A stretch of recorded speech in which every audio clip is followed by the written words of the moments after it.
Good evening, ladies and gentlemen. I will now call to order this evening's meeting of the Appropriations Committee. If we all please rise for the Pledge of Allegiance.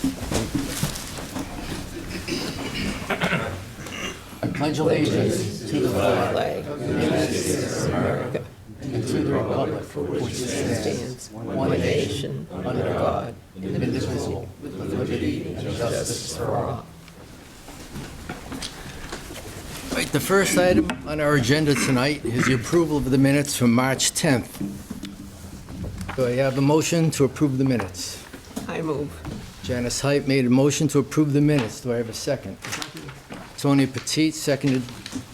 All in favor? Aye. I abstain. And it was unanimous, and Tim Caitlin Abstain.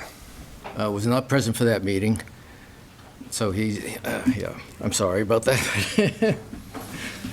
So we have a motion was made, seconded, and approved. All in favor? Aye. The minutes of March 10th have been approved. Yeah. 5 in favor, 1 abstention. Okay. The next item on our agenda is our reorganization, the election of officers. For this, I will turn the meeting over to John Kadir. Thank you, Mr. Chair.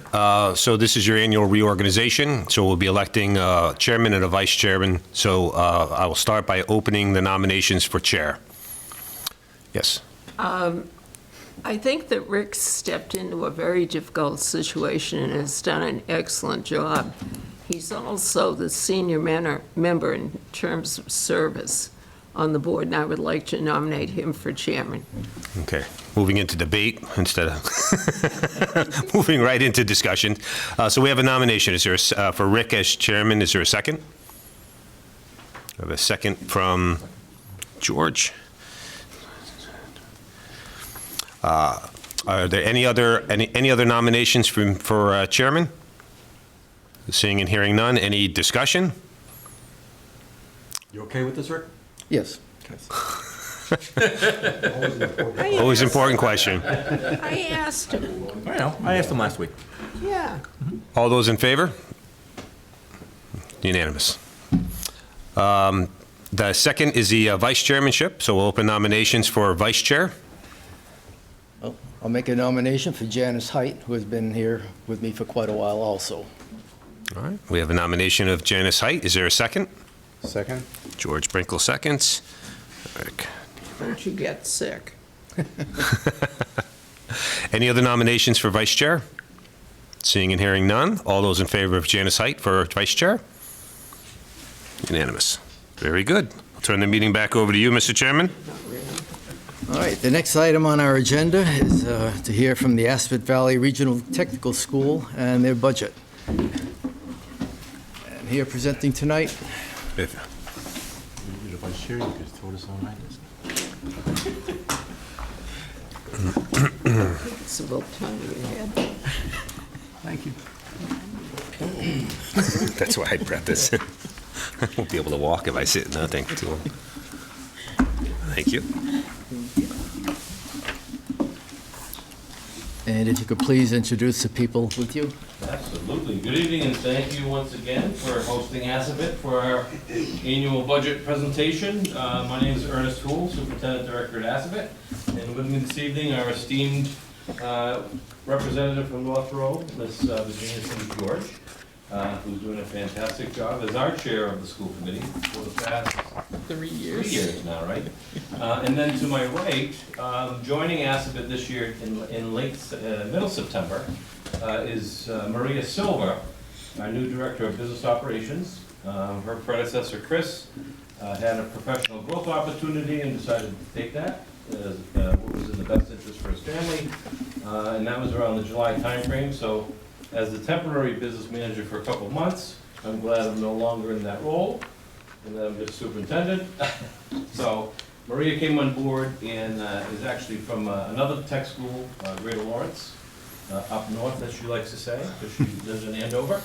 But she's joined us, and whenever I told her our budget schedule, that, you know, a tentative budget has to be approved in December, I think she was ready to pack her bag up and head back north again because it's such a quick turnaround from when she started. But I think you'll see with the budget that's presented, there are a couple of slight adjustments in the way in which Maria prepares her budget that may be different than what you've seen in the past, but we'll walk those through for you.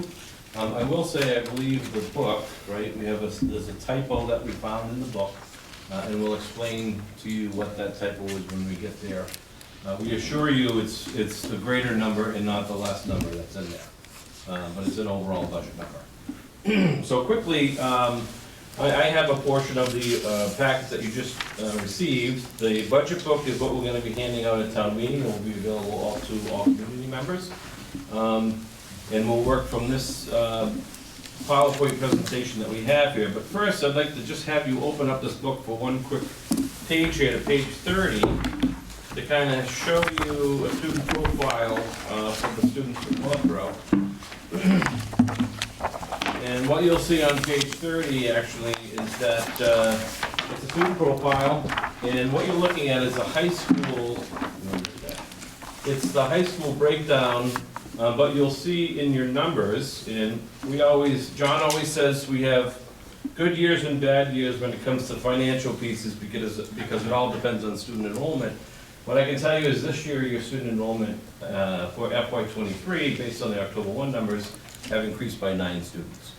So what you'll see is here, it says 65 students on this page because this is strictly high school, but there are also 3 post-secondary students either enrolled in our practical nursing program and or cosmetology. But because this is all high school data, we don't mix the two. You'll see it in the enrollment data where it gets broken out. You'll see that out of the 65 students, how many of those students are receiving special education services. You'll see that 4 of those students are out on cooperative work placement, working in business and industries on the weeks in which they would be in their technical program. Of course, they have to have a high grade average and meet all the criteria in their technical program to go out. 1 English language limited proficiency, and then there's 29 students who would be categorized as economically disadvantaged. When you look at the shop choice of the 65 students, that's where they're placed throughout our technical programs. And it looks like metal fabrication is the winner for your students from Northborough. That's the top choice that of shop that they've chosen. And then it looks like second is design and visual communications. Down below is class of 2021 postgraduate. It looks like you had 5 go directly into the world of work. You had 1 go into military, and you had 1 go to a 2-year public, when it says public school, it's a college. That could also be advanced technical training depending upon their field. And then the bottom is just all of the school-wide fast facts for the class of 21. And you'll see that most of all of the 264 students, all those students graduated, and they also left with industry-recognized credentials. Great. So that would be, they all earn an OSHA 10 certification, whether it's in general industry or construction industry, as well as their specifics in their career field. So in the welding career field, they lead with it's a mass bridge certification D1.5, which allows them to work and weld on buildings and bridges. Or if they're in culinary arts, they're getting service safe certification and tip certification. So they actually will earn industry credentials in high school. And then if you look at page 31, it's just the chart and the breakdown. You can kind of see total enrollment of the school. You can see it by the towns. Again, the percentage of special ed students.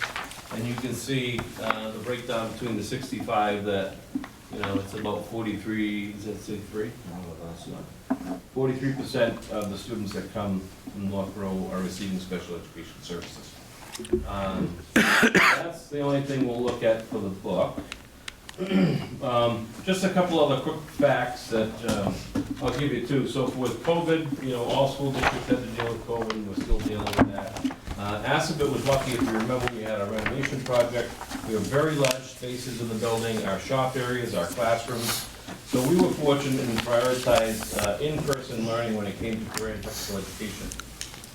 Because we knew that most of the essential jobs, the students needed to be in person. And then academics, they were pulled out of one period of their vocational to have face-to-face academic time. And then the rest of that time with academics was done remotely. The other piece that's happened since we've last seen you is that we've had I just want to give you an update on admissions very quickly, and you'll see how we tie in the financial piece and why this is important.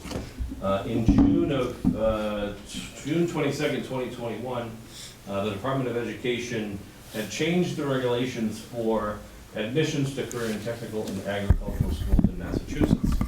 The focus was to basically have a focus on diversity, equity, and inclusion of students wanting to enroll in vocational education in agricultural schools. So they basically put some criteria in to remove obstacles that may be discriminatory to certain a population of students. So ASAVIT, in looking at the regs with the support of the school committee, voted what we call a minimum criteria lottery, and basically removed any requirements that required grades to be submitted and/or attendance. Not that we don't think that grades are important. Scholastic achievement is something that students should be striving for, obviously important. However, we looked at, there may have been some students, if they were only getting Cs, or may have had some situation where they had an abnormal amount of absences, they may not even apply to ASPET. So by removing that, we have an application that they submit. They get a letter of recommendation, which can be sent by anybody as long as it's not a relative or a parent. And then they sit for an interview, and then that's not judged at all. And then they get put into a lottery hat. And with that lottery hat, we have a minimum criteria number for each of our member towns. So for Northborough, the number is 17 students. So we looked at a 3-year average of what your enrollment was for students coming as a freshman. We set a minimum criteria for this first go-around, but we wanted to make sure that the smaller towns didn't lose out on spots because Marlborough and Hudson have the largest amount of kids coming. So there's a minimum number of 17 students that could potentially get in for next school year. However, I'm just gonna take a drink. You guys always get me when the allergies are starting to come back, and I start to lose my voice here. And why I say this is important is because with the influx of in-district applications, I spoke about it the past several years, we're starting to see more in-district applications, therefore causing the ability to take out-of-district students. So the reason why that's important financially is right now we offset in our tuition revenue plan, in our revenue plan for our budget, we use out-of-district money to offset member assessments. So this current year, we allocated $4.6 million to offset what we charge our member assessments. You'll see in this revenue plan, it's dropped to 3.5. And that's directly correlated to only having 57 students in the freshman class this year that are out of district, okay? So when we fill that minimum criteria lottery of about 243 students from our 7-member towns, that remaining 57 will randomly pick members from the 7-member towns out of that hat. So if Northborough was really lucky, you could have another 57 students get pulled out of that hat. I don't think we have that many apply. But out of that 57, you'd have additional numbers that would be added to that 17. So there's not necessarily a cap. It's just the minimum to guarantee that 3-year average. But so what's going to potentially happen is if we keep having this large number of students, we currently have about 575 to 580 applications.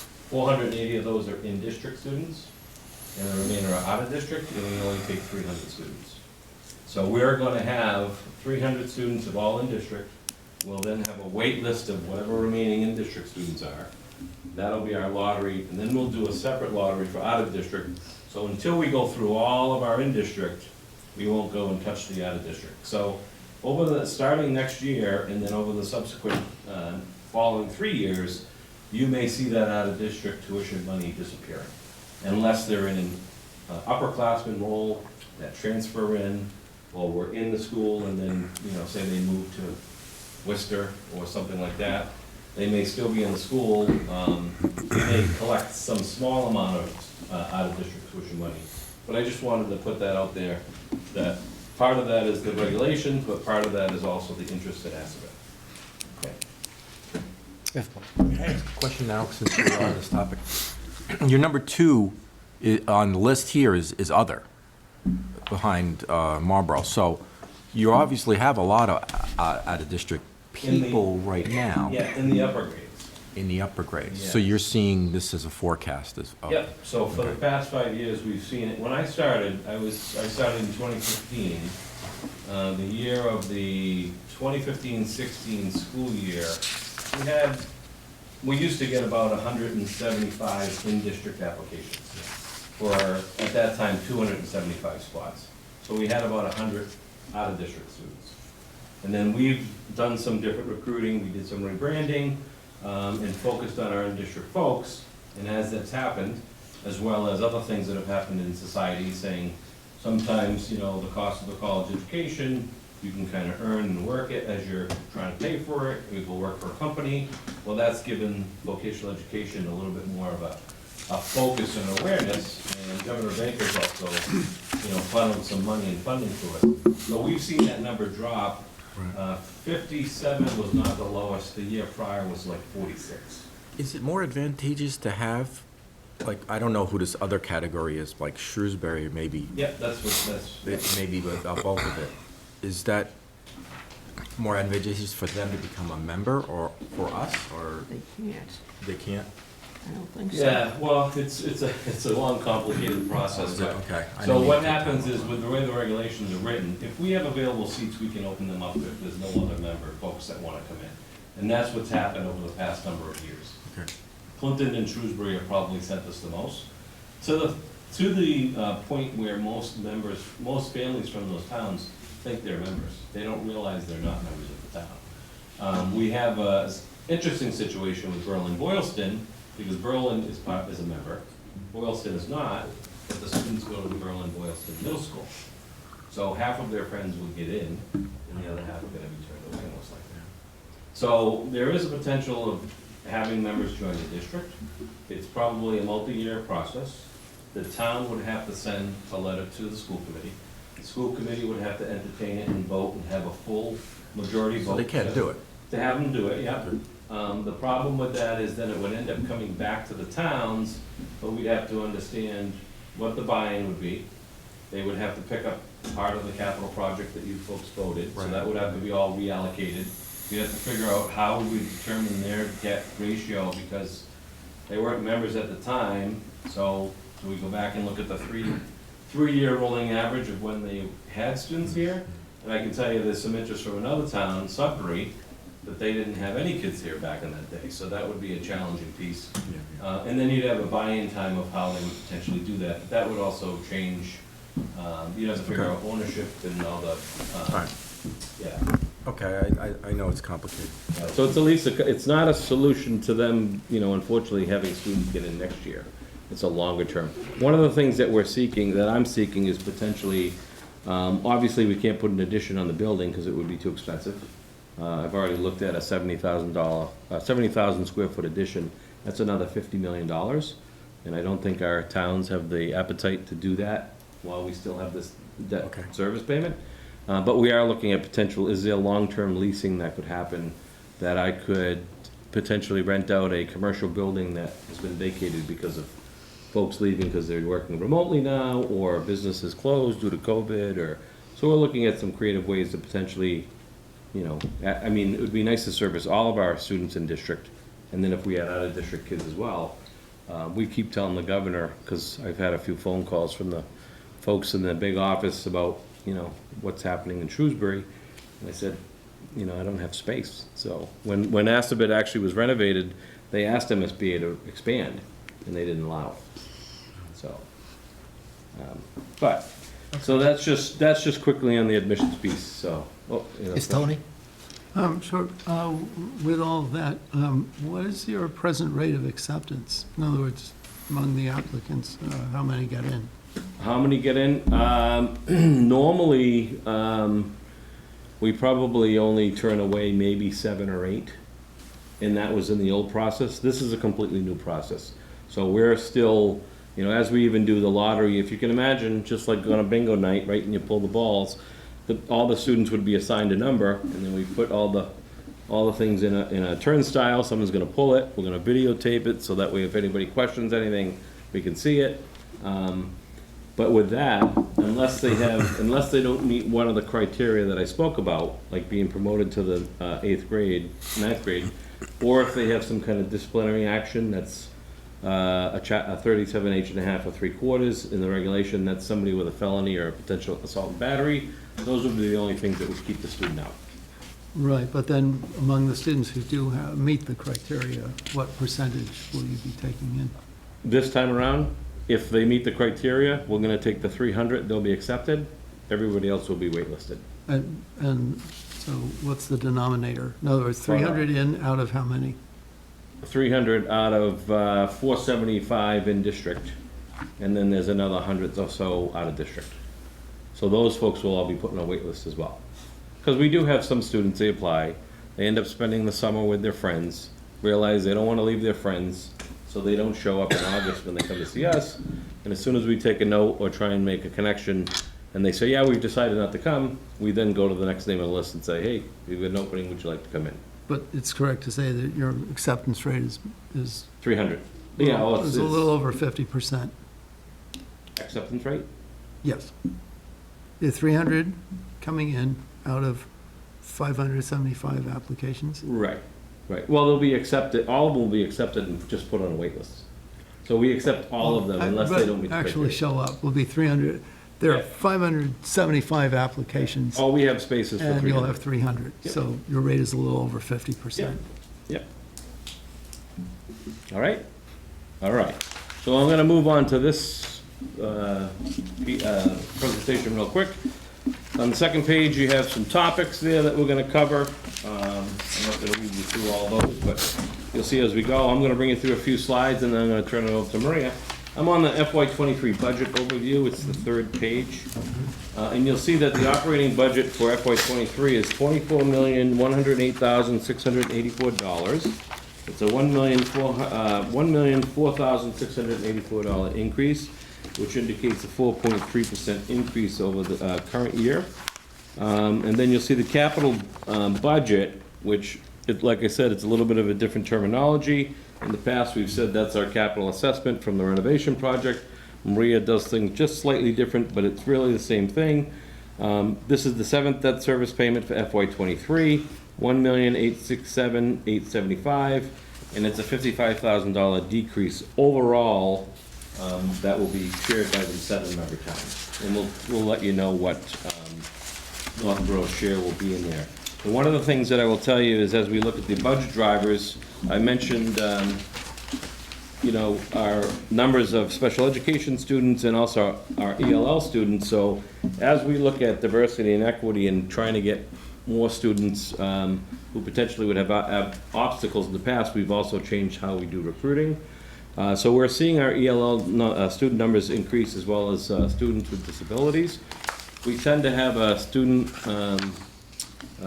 population that require special education services anywhere between the 25 to 32% across the board. This year, it happens to be 25%. And as we've seen those numbers decrease, we've seen the level of services per student increase. And of course, across the board, all school districts, mental health and social emotional type of issues with the pandemic, those are some things that are creating a little bit more requirement of services. Because we are a full inclusion school, we don't have any pullouts or resource rooms. We try to appropriate our class sizes so we have co-taught classes with either 2 teachers or a para. You'll also see that we have a continued diverse program of studies. We have students, industry, and parents that require advanced type classes, so we do offer AP classes, languages that are taught in the high school, where a lot of schools will do those in after-school or virtual programs. We have our athletics and extracurricular, and then lastly, this meets all the contractual obligations for the district as we try to move back to a pre-COVID staffing level and service level. So when COVID hit, Assabet did not renew 21 positions. 7 of those were a reduction in force. The other ones were either retirement or resignation, for whatever reason. And what we did was most of those positions, we tried to just roll them into something else, or I think the term is voluntold. You know, you're gonna be picking up this as an administrator, you're picking up this other role. That's the other duties as assigned, so to speak, in order to save the district some money. And if you recall that year, we had cut our budget because, you know, the unknown factors of COVID. That particular year, we cut our then budget by about $435,000. Any questions so far? Okay. Yes. What's a building substitute? Oh. Does that mean it's a roof or You're on the next page already. Oh. Oh, that's okay. So yeah, staffing adjustments, a building substitute is basically just a sub. So it's. kind of general purpose? Yeah, somebody that we can kind of plug in, put wherever we have an opening or a vacancy. Most schools are dealing with it. There are a lot of folks that either they're out because of medical, or their children because of medical, or COVID, or whatever it is, trying to find staffing replacements. And of course, there was some other leniency with people going out with COVID and getting COVID pay and potentially being out. It's difficult to find subs. So we said, you know what, if we can at least get one full-time building sub that will be in the building that we can rely on, and we know that if we have to plug anywhere, they'll be busy. I would love to report to you that we have days in which we have nobody out, but that's not the case, because there's always something happening. But that's what the building sub is. We look to replace a librarian. We haven't had one for 2 years. The technical specialist is basically a person that will work in our technical programs with those students requiring special education services. Normally what happens is you have special education teachers on the academic side of the house that will work with the students in academics. But on a vocational side, the percentage of students with requiring special education services could be upwards of around 60 to 70% in that technical area. We do not discriminate against the student based on what types of services they need. So if they choose to go in a particular shop, you could have anywhere 60, 70, 80% of the students in there. So this would be a teacher that would be assigned to 4 or 5 programs, and would spend the day on those programs working with students on their technical theory or related theory curriculum. Phys ed instructor, we had 4 before COVID. We went down to 1. So we're going to try and get that up by adding another. And the last one is a paraprofessional that works on the academic side of the house. The one thing I will say about ASVIT, we always are looking at grants and utilize grant funding to offset or augment what we do in trying to keep the budget fiscally responsible. But with grants, they're really there to start up a program that you're going to be looking to do. And then over time, you need to pull that person off and working into the operational budget. And so that's what that is there. All right, any questions? So the enrollment changes, if you look at the next slide, you'll see Northborough. And Northborough, like I said, has 68. And these numbers are generated from the October 1st, 2021, whatever our student enrollment was at that time. That's how the state funding, that's what they look at as part of the formula in which we receive our money through the Chapter 70 Foundation budget. So of that, you can see there's 3 post-secondary students in that column. And then it indicates that it's, you know, you have nine more than last year. And then again, if you look down below, we've actually called out the larger out-of-district towns. So if you look down the bottom, you'll see Shrewsbury, minus 14 from the year prior. You'll see Clinton's minus 10 from the year prior. Shrewsbury called us at the beginning of this year and said, we have 100 students, do you guys have any room? That was in September, and we said, no, we don't. So it's a little bit of challenge there, and you'll see what the numbers are in the rest of the towns. So at this point, I'm gonna stop, and I'll jump in on occasion, but I'm gonna turn it over to Maria. We will end on some good news that we'll share. Bad news for us, but good news for you. I think John already knows this, but we'll see. It's always good to get money back, right? But I'm gonna let Maria go ahead and we'll go from there. Thanks. Talk loud. I know I have this little microphone here. So, like, Ernie said, my name is Maria Silva. I come from Greater Lawrence, where I spent the first 20 years of my career. Then I ended up at Assabet back in September. My first time in Northborough. Don't even know where I am geographically, but here I am. All these cities and towns, or actually all these towns, I've really never heard of when I got to Assabet. But I've learned a lot of towns around here. So I'm going to go through these slides pretty quickly. You can stop me as I go. I do tend to go a lot faster, just because I've been looking at these numbers for months and months, so they're really easy for me. So the first chart you see here, it comes from the Department of Ed. It shows what our Chapter 70 funding is going to be for Assabet, which is $7,477,986. And then our minimum local contribution for all the cities and towns, I know there's only one city. In the rest towns, is $11,434,042 with an overall budget of $18,912,028. So the next slide you'll see where we'll focus more on Northborough. And like Ernie stated, there's 68 students, which is an increase of 9. So your overall budget, your minimum local contribution is $1,143,066, which is an increase of $211,591. I think the myth, or what people don't understand, is that the percentage that it increases isn't based on the number of students, it's based on a formula set by the state, and it's on the median income of the city or town and their ability to pay. There's businesses they take into account and all kinds of factors that give us this number. So it really is set by the state, and it's not driven by the number of students. So you'll see someone like Marlboro may have more students, but the percentage of what their increase is probably not. And I don't even know Northborough at all, so I don't know what the ability to pay here is. So, but that's how it's set by the state. So what you see in the next slide is in last fiscal year, Northborough decided to take advantage of the one-time opportunity that was presented to us after the governor set his budget last January, and that was to use some of our ESSER 2 money to reduce your assessment. You did take advantage of that, and so it was about $31,365,000, which you will see kind of built back into your FY23 assessment, which overall seems like it's a much bigger jump. So the person paying the assessment is going to see that the assessment is so much more than what I stated in the previous slide, but that's because this $31,000 is back embedded into the assessment.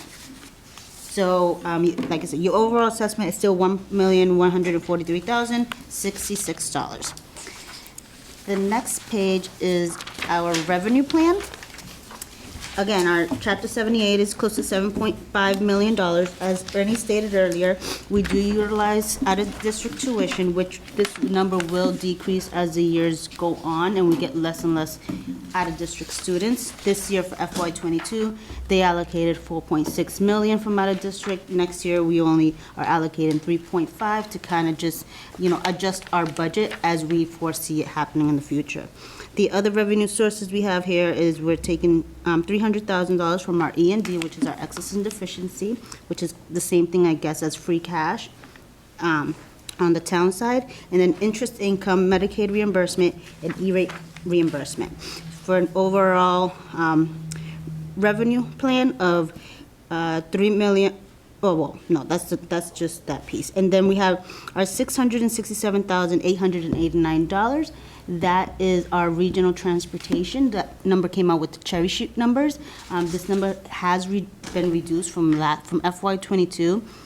The district received $795,000 in regional transportation. This fiscal year, FY23, is gone down to $667,000.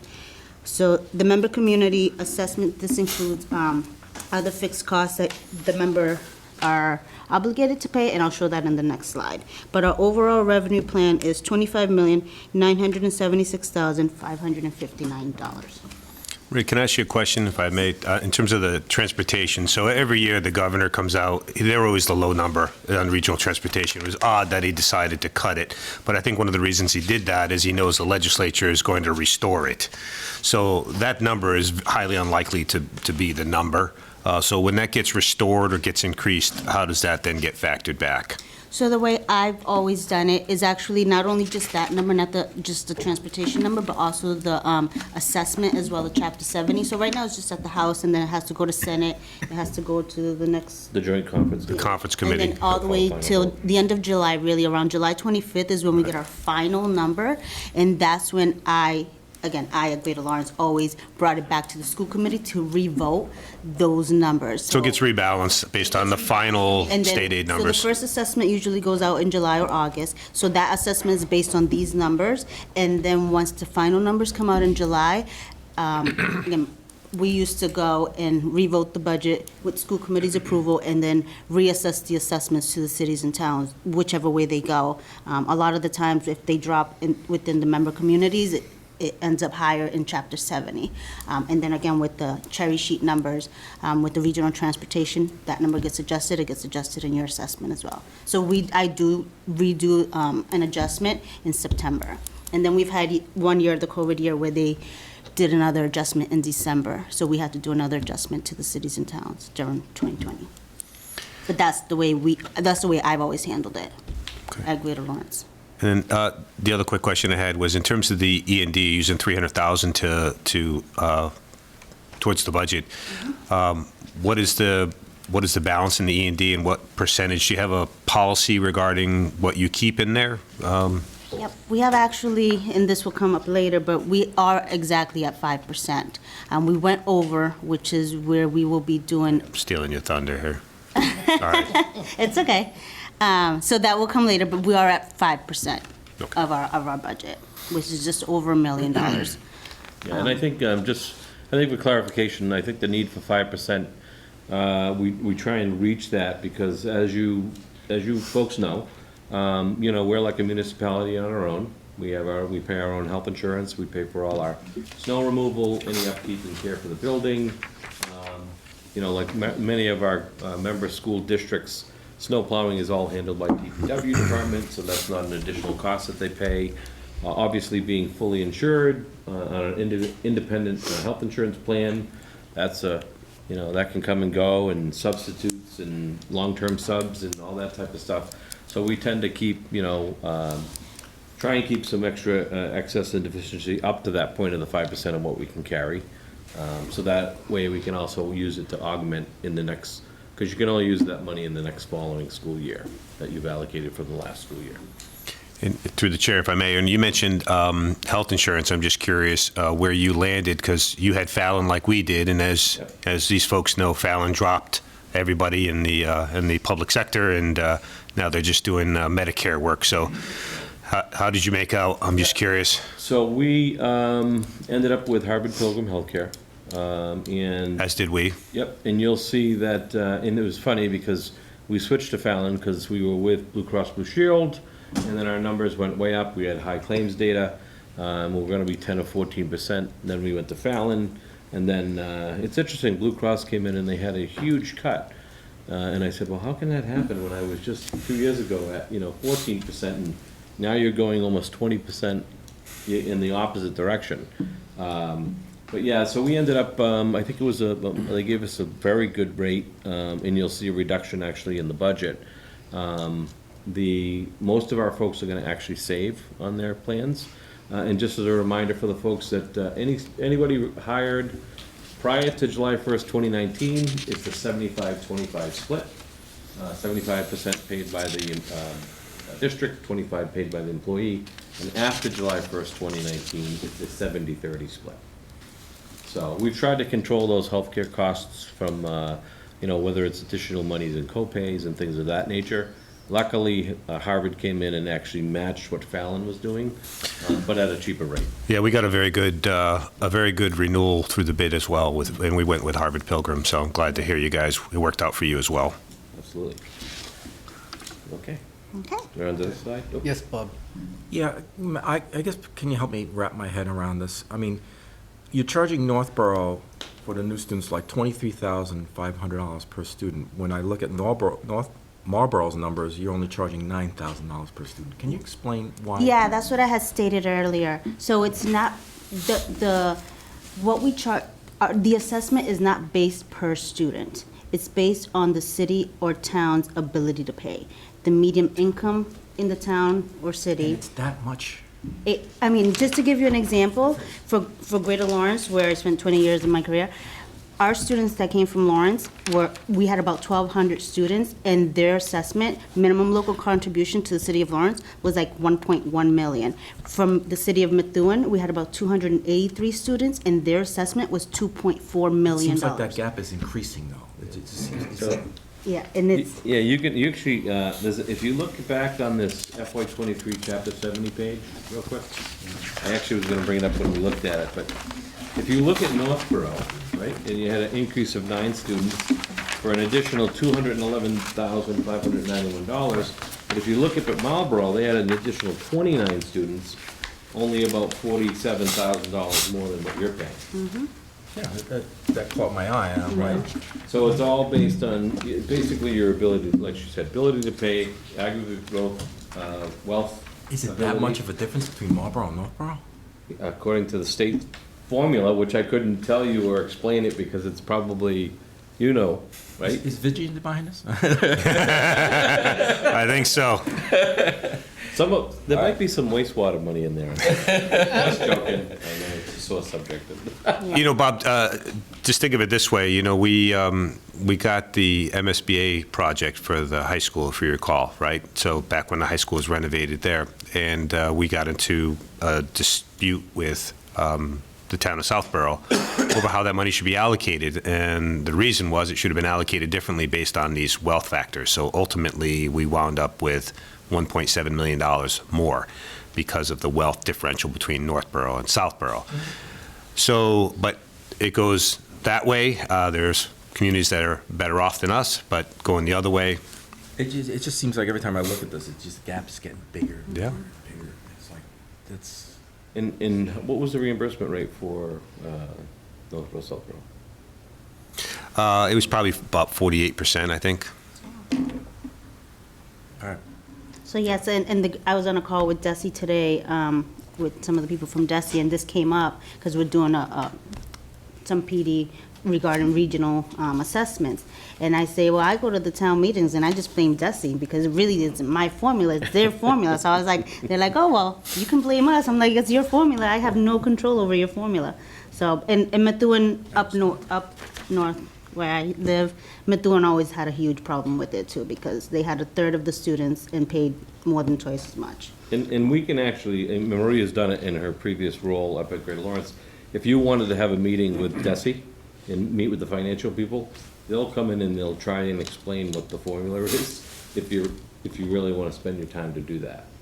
Methuen did. Yeah, Methuen was Methuen, yeah. Methuen Yeah, did. we've actually had experts come in to try to explain this, the Chapter 70 formula, and it's, unfortunately what happened is with ed reform, there was a formula that was put in place, and then as the circumstances changed, the legislature never wanted to go back and fix the fundamental problems with the formula. So all they did was add another layer, and then another layer, and then another variable, and another layer.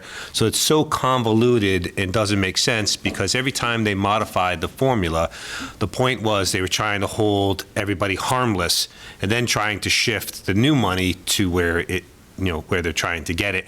Ultimately, right now, where things are is, you've heard me talk about the Student Opportunity Act.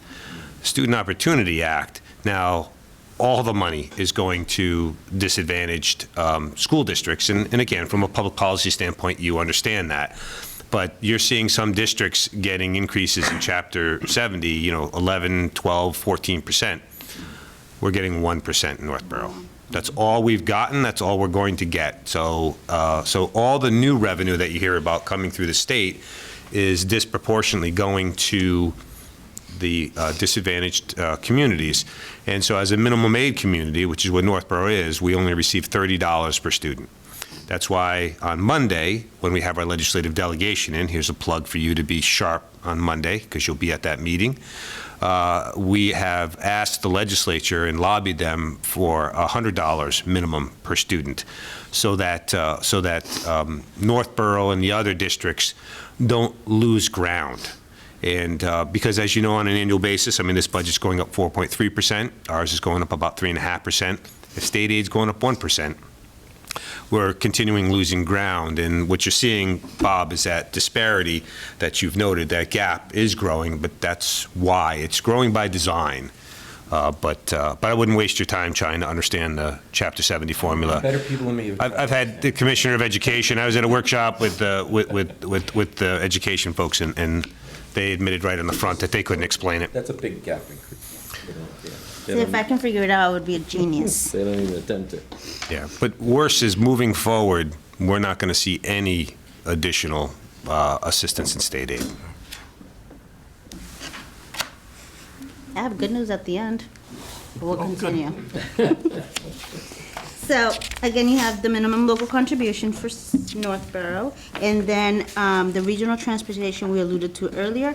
We take the full amount of what the transportation cost is for the district, we reduce it by the regional transportation reimbursement, and then the remaining is broken out against the communities. And it's broken out based on the percentage of students that come to ASIPA. We're on the FY '23 sorry. transportation debt and OPEB. Just so folks. Sorry, we realize there's no page numbers on these slides. We tried. That's all right, it's a cost-cutting thing, I understand. So, so the transportation for Northborough's portion of 7.5% of students is $42,875. The OPEB trust that took, I'm not sure when it went into place, but your portion of that is $2,615. And then your long-term debt, and I don't know, I'll know in the next slide, but that number was, that percentage was a 3-year running percentage of the number of students that were going to ASIPA at the time that they took out the bond, and they came up with this debt schedule. So your percentage is not based on the 7.5, but I'll show you what it is on a couple of slides from now. But your long-term debt is $130,004. So your overall, I'm Northborough, yeah, your overall budget for Northborough is $1,318,560. Let me see the 68 students. Ernie spoke about the capital assessment earlier. Again, the 1.1 million is what's going towards the principal. That won't change. The interest is the $767,875. That's a savings from $55,000 from last year. And then the district is still also holding on to a ban that they took out at the time of the renovation as well. And we have 4 years left on that. But the member towns do not pay an assessment towards that piece. Ray, can I ask you a question on there regarding your OPEB? I'm just curious, so how much, in total, you're putting $35,000 a year into your OPEB trust fund? Mm-hmm. Is that what's your funding ratio at now? Do you? I don't know off the top of my head. It's, I mean, our liability is probably Oh, 8 yeah. million and something. Yeah. This was when the 35,000 was when it first was introduced and established and approved, Yeah. and then it's never gone up since. Right. So that's probably something that we'll be looking at increasing over the next several years as well, because we'll never meet the liability at that amount. Yeah. Very low, very low. It's, everybody's in the same boat. Our liability is somewhere around about $34 million. But we're slowly nudging up our funding ratio, but it's a slow go, so. You're contributing every year. About 550,000. We were doing 100,000 at Greater Lawrence, and that's still pretty low. Yeah. When I came and I saw 35,000, I was like, well, we'll never reach that. Well, we should be putting in about 1.2 million, but I was just curious how you guys are doing. That's another thing that people can't explain, right? Yeah. OPEB liability. He has a question. Rick? Yes, Tony. Okay, thanks. On a previous slide, it said the member assessments for Northborough was 1.143 million. Here it says that's not the assessment, it's just something toward foundation, but the actual assessment is 1.3 million? Yeah, Is- so the 1.1 million is what's the minimum local contribution that's set by the state. So that's not the assessment? That's just the minimum local contribution. That's part of the assessment. And Part then of it, okay. the So it's biggest not the portion. assessment, right. And then the full assessment includes the busing, the OPEB trust, and the debt. So, yeah, one part is set by the state, the other part is based on the obligations for your students. So then on this side, the capital assessment slide, you'll see, like I stated earlier, there's 7.5% students that come to Assabet from Northborough. However, when the average was taken back in, I don't know, 2013 or 14 or something, Northborough had 6.96% of students. That was your average. So that percentage will never change for the life of the bond. So regardless if your numbers go down to 2% of your students or 30% of your students come to Assabet, that number won't change for the life of the bond. So $130,004 is your assessment, which is a reduction of $3,828. The next page, you'll see the actual debt schedule. Again, you'll see Northborough here. In all these communities, those percentages won't change. So Northborough, you'll see your assessment on what your assessment will be all the way through 2042. You guys see the debt schedule?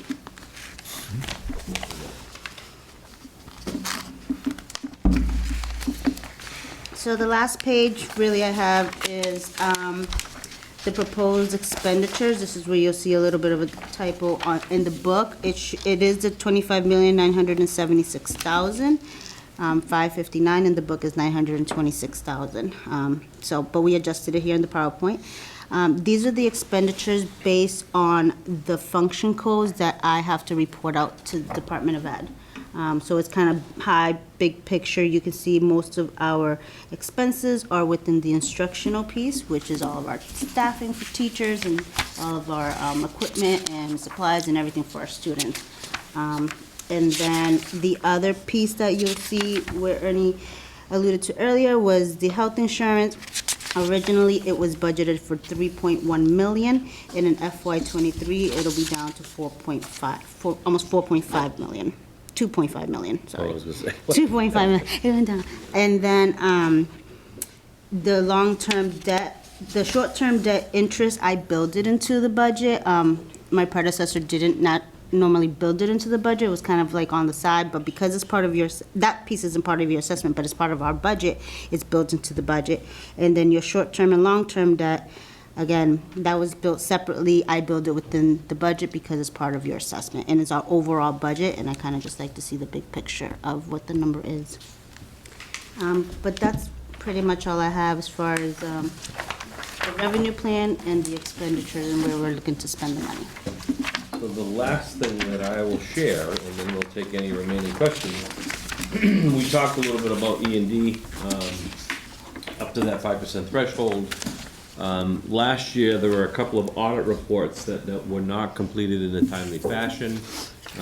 Basically, when we took care of those, we found out that one of the reports had caused our FY21 transportation reimbursement to be held. So we didn't get that money until August. So with it being in a new fiscal year, we needed to report it. It actually had to be reported in FY21. So when we had our E&D, we found out that $864,765 was above and beyond the 5% that we're allowed to keep. So therefore, we needed to return that $864,765 back to our member towns. There were several ways to do that.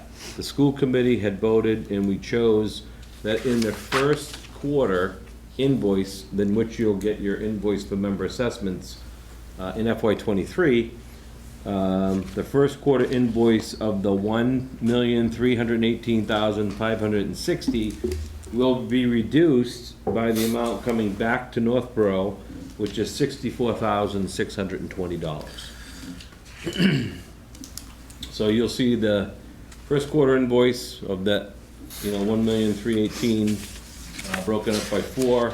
It'll have the first quarter minus the $64,620, and then that first payment, and then the remaining 3-quarter payments will be whatever the remaining member assessments will be. So we ended on a good note. So, if I may, through the chair, I know there's a lot of numbers that have been thrown out, and I know you're following along, but just in the grand scheme of things, the Assabet's overall budget is going up 4.3%. Northborough's assessment and this is the operating and debt assessment. As much as you want to break it up, that's all I care about, because that's the bill that I have to pay and you have to pay. So the operating and debt assessment is going up $185,450, or 17.36%. Just the operating budget, without the debt assessment, we're looking at about 20.25% increase on the operating side of things. But we get the operating assessment and we get the debt assessment. Overall, and the driver, as the superintendent indicated, is the fact that we have 9 more students going.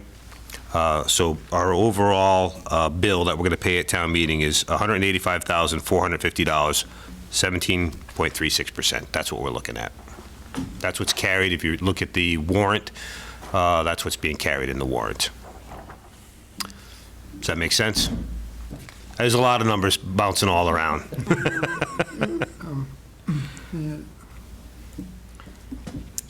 Yes, Tony? Sure, so, on a slide in the middle here, FY '23 member assessments, it says that that was reported as a difference of 26.9%. Right. Operating or capital? I think that is before the E&D gets applied, if I'm not mistaken. Prior to that, the last thing, the 64,620 in the E&D, when that gets applied, that 26% drops down to 20.25, if I'm not mistaken. 20.25, okay. So that's why I wanted to clarify what they're showing here versus what you're going to see us pay. So this is accurate until that E&D gets applied. When the E&D gets applied, we're looking at a 20.25% increase on the operating assessment, which I like better than a 26% increase, but.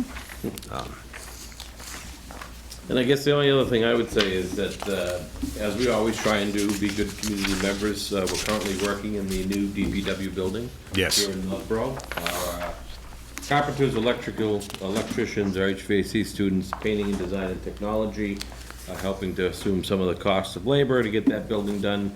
Obviously, they didn't do the steel framing and all that type of stuff, but they are doing the interior build-out, so we continue to, do what we can to be a community partner and utilize actually the town so we can showcase our kids' skills and have it as an educational opportunity, which is a nice real-world scenario that the kids can learn in. Yeah, this is the water and sewer operations building that's constructed. Scott Charpentier, DPW director, has just had nothing but praise to say for the work. The kids, they just do fantastic work.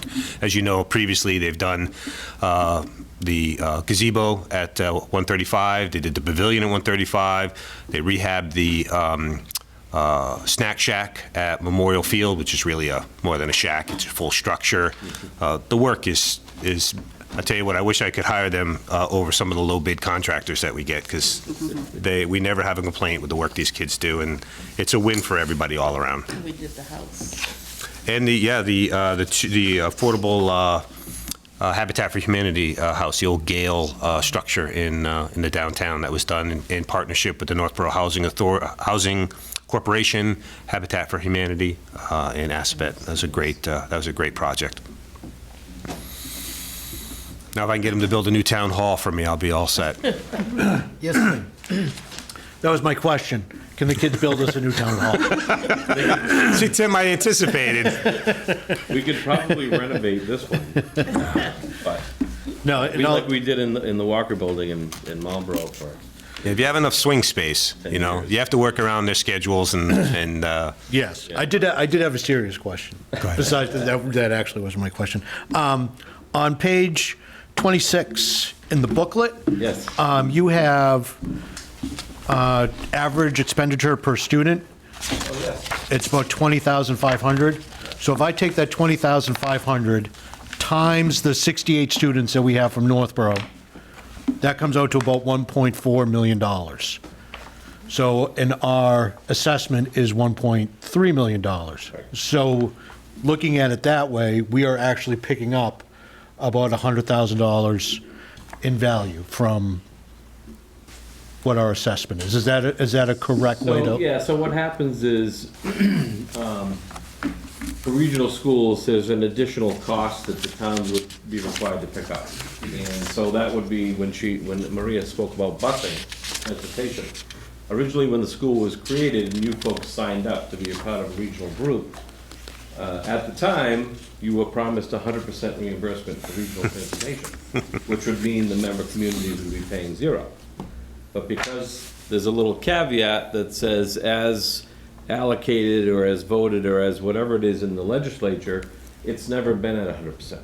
The highest it's ever been is about 80, I think 82 maybe, but it's been usually anywhere but in the 60, 70%. So the difference is we have a transportation contract that's about 1.3 million? What is it? I can't remember off the top of my head. Which is at a 2.5% increase each year. We were lucky when we did that contract, we didn't allow any fuel escalation, so we're not eating any, now that all the prices for fuel has gone up. But, so if the state reimburses for only 700,000, and we'll just give a number because I don't have it off the top of my head. 1.2. It's Just over 1.2. 1.2 million, that other 500,000 ends up getting assessed to the member towns. Because it's required in order for you to service your students, that's one of the things that's required. Just like OPEB is, and just like any debt service that you have. So those are the things that are added on, that potentially are beyond what's required for kind of what they say is net school spending, of what you should be, spending on a student to educate them. Yeah. So you can see though, Assabet's always been in the lower third. If you kind of look at this chart on page 26, we provide that for you. The latest that the state has is an FY20 per pupil expenditure comparison. But you'll see that over the past number of years, we've always been in that bottom third. Yeah, I was using it more as a check, because you can use, Yeah, and the I know that number- it's not driven by students, but by using the number of students times that average, you come out with a number that's, You came up with 1.4, but the number that you're referring to, this one, is really the 1.1 million, the minimum local contribution. That's the part that comes from the state. gotcha, so It's there's actually even a less, greater yeah. difference. Okay. I know where you were going with it, but yeah, no, it's not even, it's more like from 1.4 to 1.1. So they pick up a portion. And then if you, just if I picked up on John's comment, the additional 184,000, if you get 9 more students at 20,000 apiece and some change, there's your $180,000 difference from last year to this year. Yeah, In rough numbers, yeah. Right, Yeah. right, yeah. That's why I always say it's the enrollment. yeah. Their But it's just budget, another their budget's check on not going their up numbers that 20%. It all makes sense. It Yeah. all- Yep, yep. Yeah, we don't have a lot of, our net school spending generally is anywhere between 1% to 3% above what we can actually ask for, what the state requires us to spend. But in some of the other districts, I'm not sure about Northborough, I haven't looked, but it can be anywhere between 27 to 35% above net school spending of what they're spending on education per student. Ours is really bare minimum of what it is to run the district. Yes, Tony. Well, is that because net school spending differs between vocational technical schools and? It could traditional somewhat high differ schools? based on the district, yeah, yeah. But, for us, everybody always says, well, why is it so expensive to send a student to Assabet? When you look at, some of our technical programs, we have, we just replaced some welding machines that were through a grant through the governor's workforce skills cabinet. It was a $250,000 grant. We were able to purchase 40 welding machines. Well, just the multi-process, what they call gas metal arc welding and gas tungsten arc welding machines, those themselves are about $4,000 a piece. Just the machine, not any of the other equipment, not to hook it up, not the TIG welding torch or the ground clamp or things of that nature. And I only know all those specifics because I used to be a welder. So I'm giving you specifics about one of the fields, but we did just purchase that. I will say the grant funding we received from the governor to date has been about 2.7 million. So we've been able to update all the equipment in most of our shops without passing that member assessment on to the town. And when we can get the kids to do all the hookup, like for the welding machines, we've had the electrical department do all of our work interior with their teachers. We've saved some cost of that as well. Just had a question On your budget drivers, you mentioned there's an increasing number of ELL students and students with disabilities. I was just wondering, how does that compare to the town schools? These students with disabilities, they wouldn't be classified the same as our, it's just on the tip of my tongue now, our special needs students? Yeah, it's the same. I know, a big budget driver, if we have special needs students that have to be sent out of district to be cared for properly, Sure. why would anyone go to a trade school if they had to be sent out? Yeah, so it all depends on the level of needs required.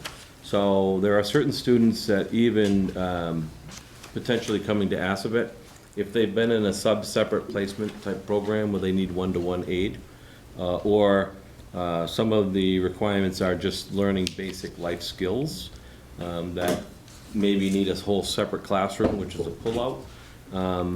That's something that potentially drives up the cost of what that's called an out-of-district placement, even for our in-district, even for our member community schools.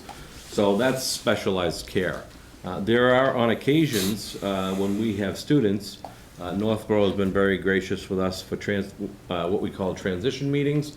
When a student moves from 8th grade to 9th grade, if they have an IEP or a 504, we tend to get invited to some of those meetings so that way we can, if the student's supposed to be coming to us, we then have an idea of what kind of services are going to be required.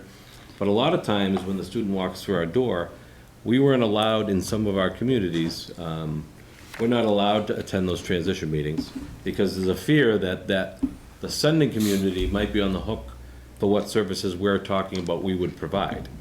And I have to sometimes remind my fellow educational professionals, that if the student walks in our door, we are now the LEA responsible for that person. If they don't walk through our door and they're with you, well, you can only provide the services that you offer. So, so it all changes. So even for us, it's very hard to budget for special education. But we tend to, we bear those costs. We don't end up giving those back to the member assessment towns because we don't know what they are at the time. We may budget $100,000 in one year, it could be $300,000 for special ed.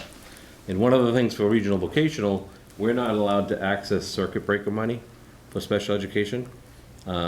We can access potential Medicaid costs if there are services that if we've deemed it something that was could be credited through Medicaid submissions, we might get some of that money back that way. But other than that, depending upon the service, if it's auditory, we have a student that actually requires some auditory assistance that was well beyond what we could provide. That student is actually now an out-of-district placement for Assabet. So we even have to send sometimes students out when we can't provide the services for that student. Yeah, I can see if the schools can handle the students' needs, which I know Assabet and that try to do as much as they can. Yeah. But I was wondering if they know ahead of time that the student is going to have to be placed out somewhere. Is there something better that they, by sending them to you and then having them shipped out, or keeping them in their own local school and then having them still shipped out anyway? I think it depends. A lot of times, students will find success when they come to Assabet because it's a different type of learning style situation. The type of educational delivery model that we provide is engaging, is hands-on, right? It's experiential. So sometimes, not everybody's, programmed to sit in a seat and have rote learning and have somebody lecture. So by having students become engaged, we also get a lot that, how do you have so many kids go into college, right, when they come through Assabet? And I don't really think there's any kind of special thing that's happening at Assabet. Not that I get paid, right, to talk about my school, but even if I didn't, most vocational schools will tell you, as we re-engage students for learning, and they actually can find out that they're very competent people and smart, they actually start to enjoy learning where potentially prior they were told, you're not going to be smart enough to move on to college, you better think about something else, right? Even me, when I chose back when I was going into high school, they said, why are you going to the Voc school? You're way too smart. This was my guidance counselor. This is a personal experience I had. And I said, what are you talking about? Like, why don't I have the choice just to go where I want? And I had two brothers that were welders before me, and I decided to follow in their footsteps. regardless of my grades or whatever. But I really think that we engage students so much that they start to enjoy learning and actually know that they can learn and get the self-confidence so that they feel comfortable to be able to go on to college and finally realize that it's a realization. So I just think, you know, it's a different style of education and learning that engages the kids. And once they find that they discover something that they're passionate about, you know, as a hobby, if you have something that you love to do and you can spend hours on and you're like, where did those 6 hours go with, you know, whether it's a student playing a game, that's how they are in their technical field. If anytime any of you folks want to come and tour Assabet, I'd love to have you come. If you walk through the hallways, you won't see one student during class. There's nobody roaming around the building. They're all engaged either in academics or in their technical field. Or even if at the Northborough DPW building, if you went out there and watched them work, you wouldn't know, you wouldn't know that they were high school kids. Well, you might know because you'd be like, sometimes regular workers don't work like this. But that's the only reason I could tell you as to why, yeah. And sometimes we get a student that for a year and a half, we're working with them, and if they don't, if they can't, we can't provide them the services, we sometimes end up having to send them out of district placement if it's too much and something that we don't provide. Any other questions or comments from the board? Well, hearing none, seeing none, we thank you for your presentation. It's It's nice meeting you. concise and very well done as Did you have usual. anything to add? No, it's fun. Thank you. Go out more than. Yeah, Thank you, folks. Thank you very much. appreciate it. I talked to Becker, so we're ready for the April 4th. Great. Another one. Be nice to wrap that up. Yes, yes. Take care. The next item on our agenda is the police FY 2023 budget, and that will be presented by our Chief of Police, Bill Liver. Mr. Chair, thank you. Guess I'll situate it here.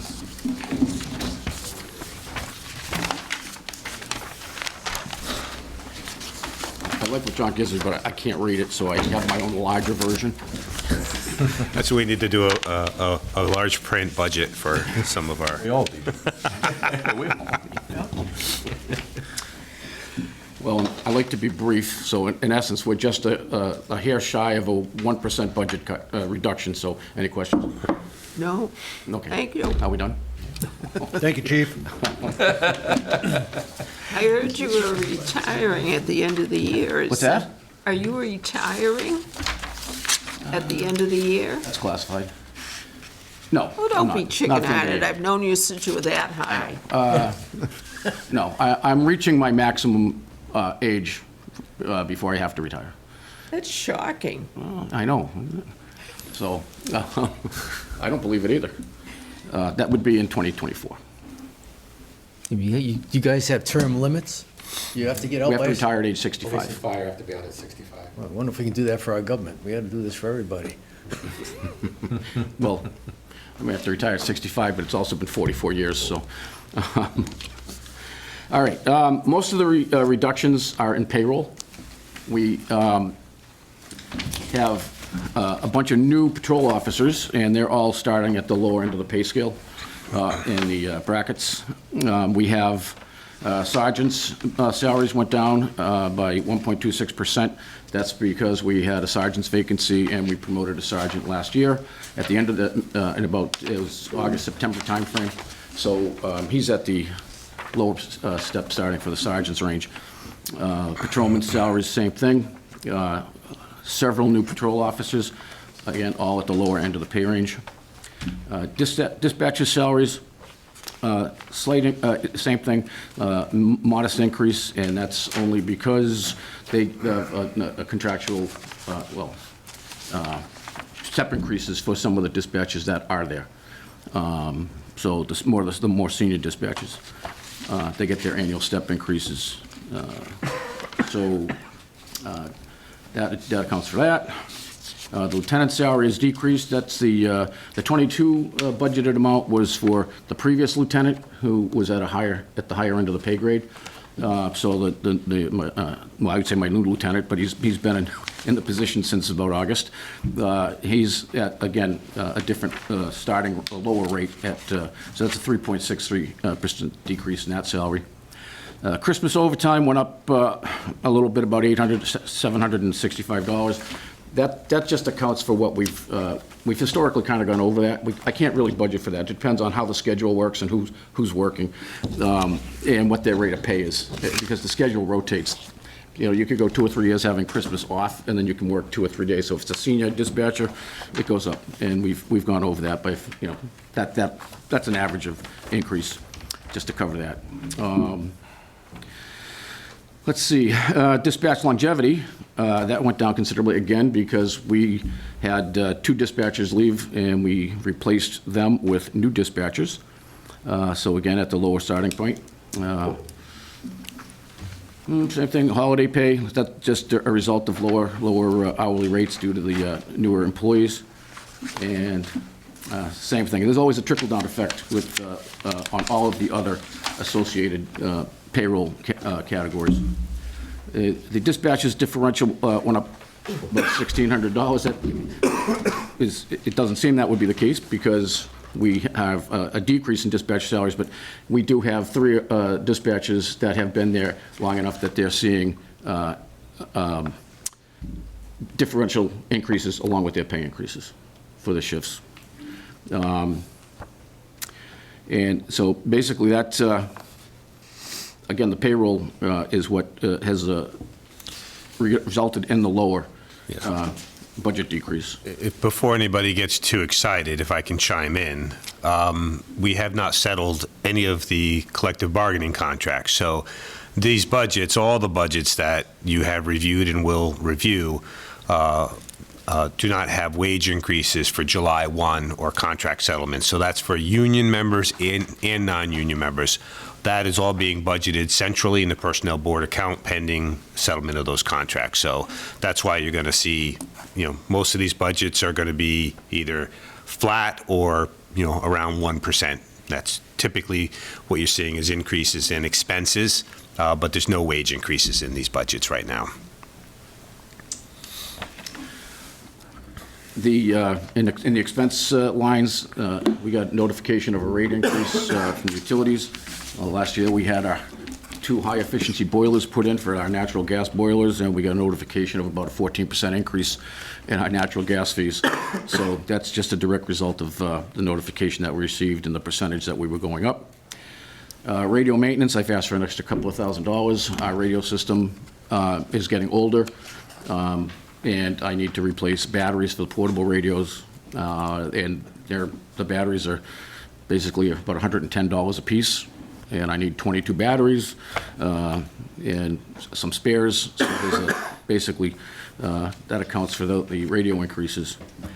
Contractual services gone up fairly significantly, 15%. It's just the cost of doing business, and it's a reflection of what's going on in the country as far as everything is going up. The cost of vehicles has gone up, the cost of fuel has gone up, and all of our contractual services got up, like our generator maintenance contract with the company that we use, that it went up. They've almost all of our contractual services have raised their rates this year. Training is the big ticket item this year. It's a 100% increase. We're going from $10,000 to $20,000, and that is basically driven by the new Post Commission and the Police Reform Act. 275 pages of legislation that basically dictates almost everything that we're going to do moving forward. It went into effect last July, and the training requirements have increased. The number of times that we have to qualify, we have to do de-escalation training, more mental health training, and it's a significant cost. One would think that the Commonwealth would, through the police academies, would pay for this. They do for some of them, but for a lot of the training that we have to do, we have to go through private vendors, and we have to pay for it. For instance, one of the trainings that we're doing is, I've made a commitment to train everybody in the department in a 40-hour crisis intervention team training. so that we can deal with folks with emotional and mental health issues when our clinician is not riding along with us and isn't in the house. So in order to participate in that program, I had to commit to training 20% of the department in the crisis intervention team. But I never have 20% of those people working all the time. So I feel it's important to train everybody in the department, especially moving forward with police reforms. The idea is to steer people away from the criminal justice system into community-based services instead of putting folks with mental health crisis and things like that in a jail cell. So it has great benefits all the way around. So that basically is the gist of that increase for the training. And, let's see. Repairs and maintenance, another significant increase from $15,000 to $24,000. The new facilities maintenance facilities manager has done an assessment of the building, and he did a look back, I believe it was maybe 3 or 5 years, on our expenses, what we have paid for increases. And we usually, for repairs and general maintenance, HVAC filters, things like that, plumbing needs when faucets don't work. One of our big expenses is plumbing, because our cell block toilets are automatic. They're not automatic. They're push button from either upstairs or downstairs, so people, they can't flush their toilets themselves. So they don't work. We get inspected by the state. They have to work. The water temperature has to be 101 to 110 degrees within 2 minutes. The cell block is the furthest distance from the boiler in the room, so we have to make sure that works. So all those sort of things like that. The building does need some more extensive capital type improvements, such as, it's desperately in need of a new stain painting job. And we've worked out a plan for that, but it's probably going to happen between now and next year. Let me see. Assabet can't do it because the building's too high. They have a height restriction, because we would use them if we did. The last time we had the sheriff's prisoners paint it, and we just paid for the It was basically stain. $5,000. But unfortunately, they've suspended that community program due to COVID. So we're sort of hoping that if things keep going the way they are, that program would open up again. We've had some difficult times getting bids, and you've heard me talk about the impact of prevailing wage. If you contact a local painter, they'll tell you it's just a big house, right? It's a 10,000 square foot house, and probably costs you about $13,000, $14,000 to stain. When you go out and you get prevailing wage rates for it, we're seeing numbers that are closer to $40,000 to stain it. They range from $40,000 to $70,000. The real sad thing about this is that you'd like to use a local, business. The problem is most local businesses aren't set up to comply with the state's prevailing wage laws. The paperwork that's involved, and we've heard them say, I just don't want to work a job, and if I pay my folks, $20 an hour, but if I do a prevailing wage jobs and it's $48 an hour, they don't want to work for $20 an hour anymore.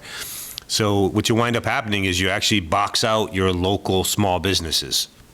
So we've made that case with the legislature many times, that we'd like to see any project under $100,000 or even $50,000 exempt from prevailing wages. We think it would be a boon for local small businesses. They'd be able to do business with us. But they haven't seen it that way, so we get what we get.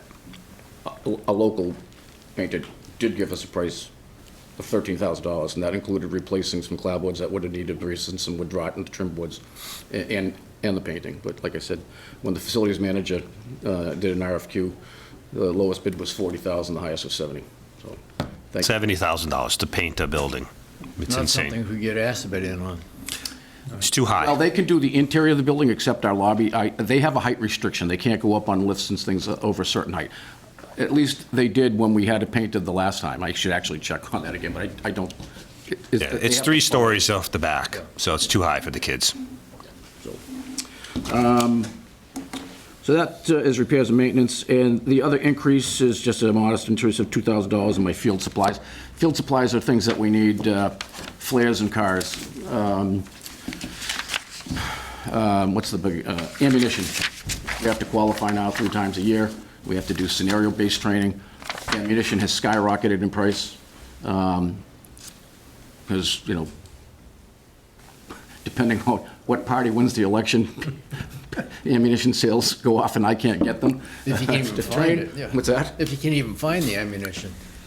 Yeah, we had a problem with that last year, so, and the amount of ammunition that we have to expend now for training has increased due to all of the increased training requirements.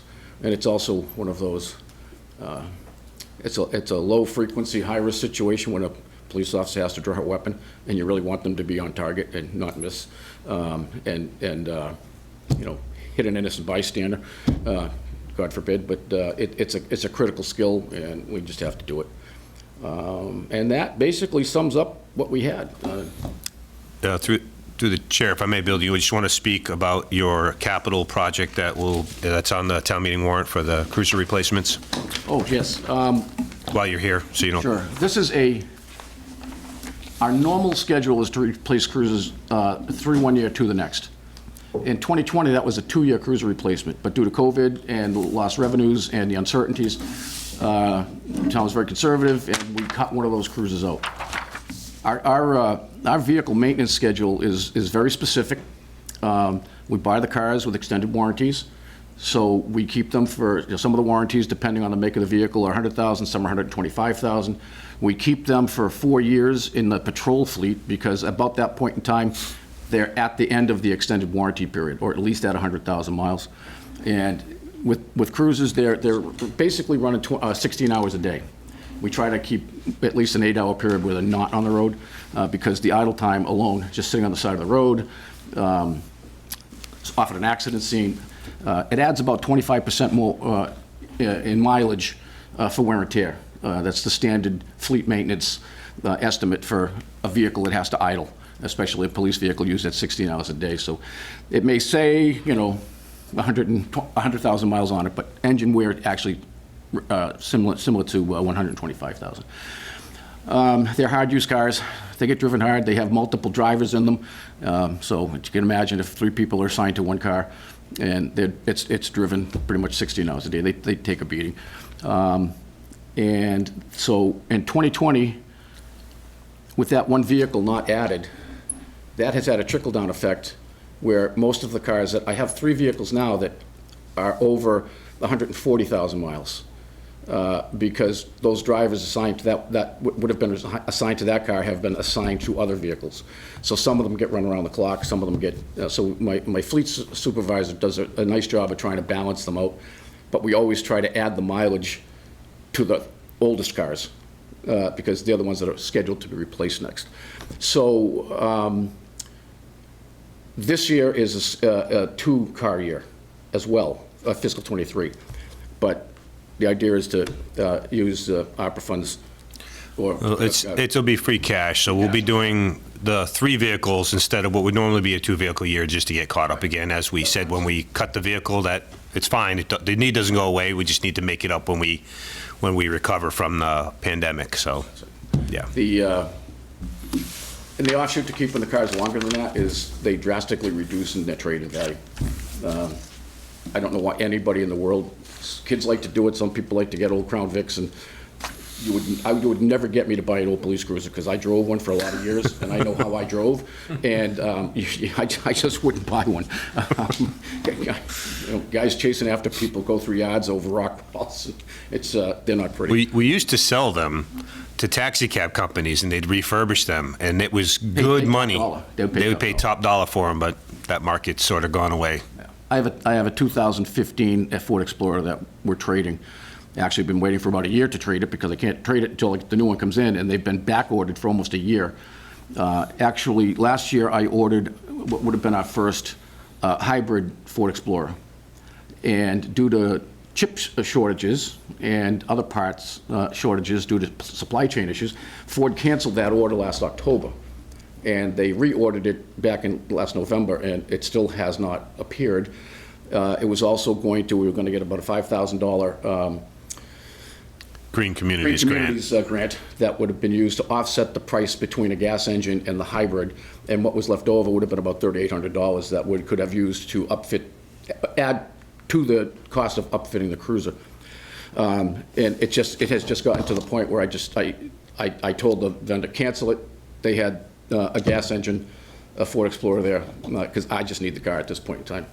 So for fiscal '23, we'll be ordering, from this point forward, I'm ordering all hybrid Ford Explorers. We will have one pickup truck moving forward. You might have noticed that we have some Tahoes. Those were purchased over the last couple of years, from 2021, because they were thousands of dollars less expensive than a Ford Explorer. Go figure. The Tahoe that I drive cost us $39,000. The Ford Explorer that I bought for patrol was $47,000. So it was just a matter of finance. So Chevy has caught they've caught up with that, and they're no longer selling those for that kind of money. They're selling them up for about $52,000. So we're done with the Tahoe business. Okay, I kind of thought there was a little trade-off there between a little less gas mileage and saving some money on the price of the cars. But so the Tahoes, they'll go the way of the dinosaur when they've used up their useful life. We have 2 in patrol and we have 2 administrative ones, but it was just the savings and the money alone. So they'll all, as time goes on, be replaced with hybrids. They just haven't come up with a reliable electric vehicle that can run for 16 hours on a patrol shift, because when that happens, then the next chief can worry about it, because I won't be here. So, but we are making the commitment to go to hybrid. So, Are these hybrids the type that will get their electricity from the engine, or do you still have to plug them in?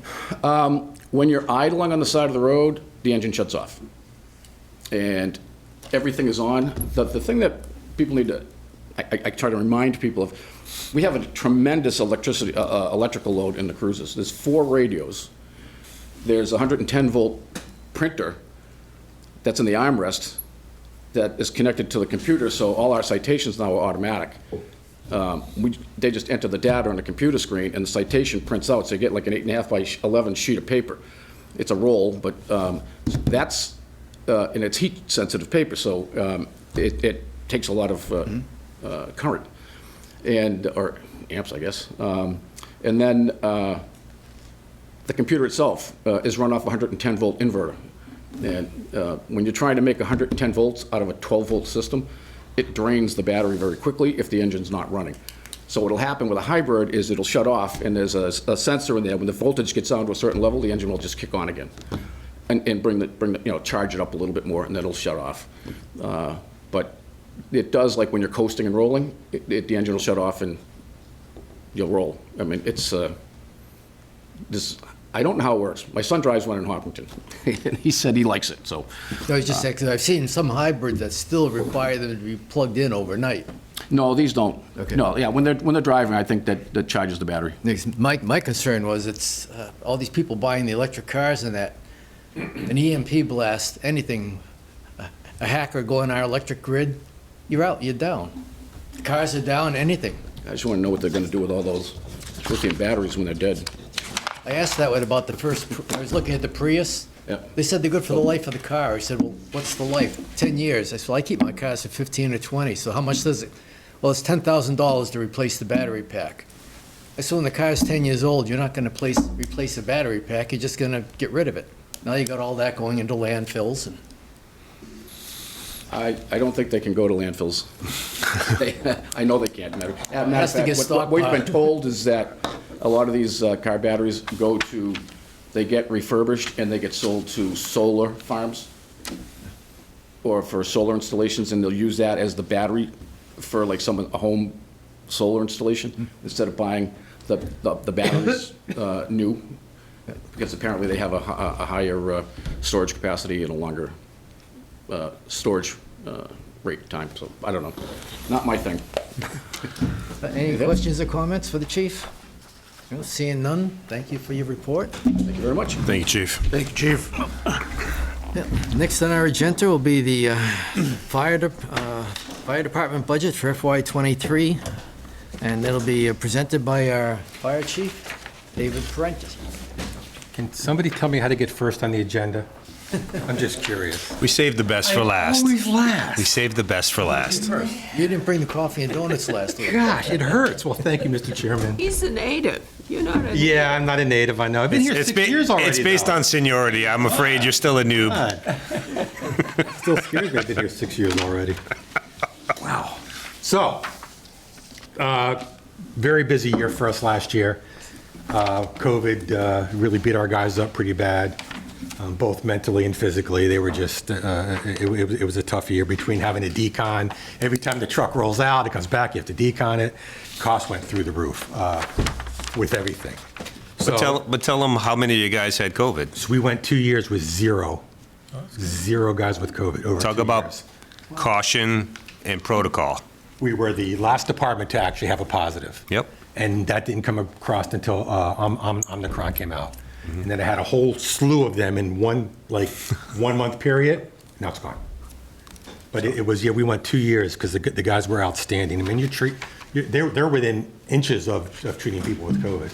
But because of the PPE they were wearing, because of the precautions they took with the vehicles, my department's 100% vaxxed and boosted. So that helps as well, right? So very proud of that. The guys did an outstanding job. So this year, our budget is up a whopping 1.04%. And again, as the town administrator said, that doesn't include, we're in negotiations just like everybody else is. So we understand that. Similar to Chief Liver, we've had some turnover. I had a deputy chief left and went to Devon's.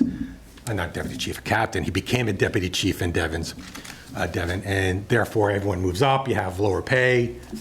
That all reflects. So our payroll line is actually down about 4%. That reflects new people coming in, lower pay, lower longevity, all that stuff. As far as increases, there are several increases. One of which, it's funny how it stays in departments or it stays the same, as our contractual services have gone up for a couple reasons. We did have great increases in some things. We've also, with our new Sean's job. With our new Facilities manager. Manager. But you both chiefs had trouble with that. I'm a little concerned. Sean Thompson, I can tell you his name, I just don't know. He did the same thing with us, and he recommended that we enter into several contracts for maintenance items, such as our overhead doors, our generators. Well, we've already been in for some of our generators, but some other ones that, again, we didn't have before, so that's going to drive the cost up a little bit as well.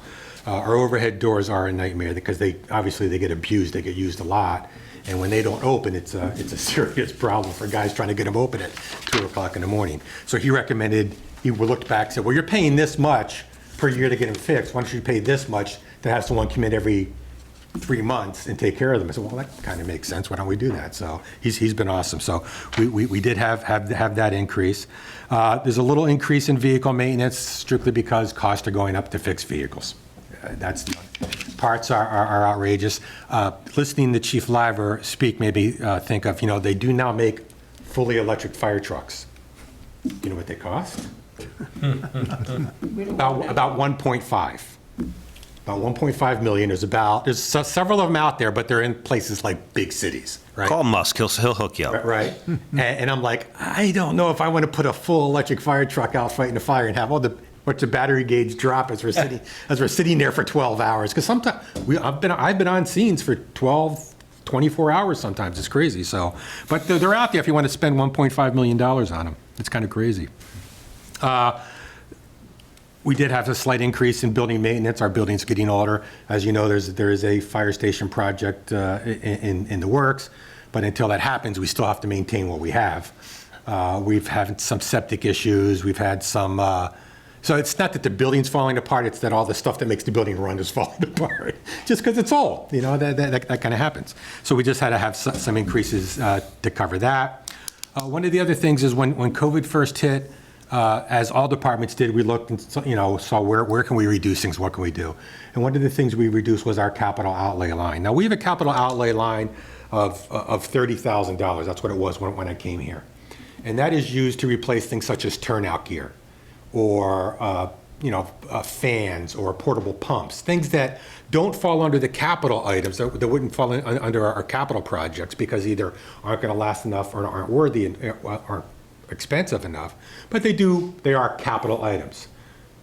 I just bought four new sets of turnout gear at $4,000 a set.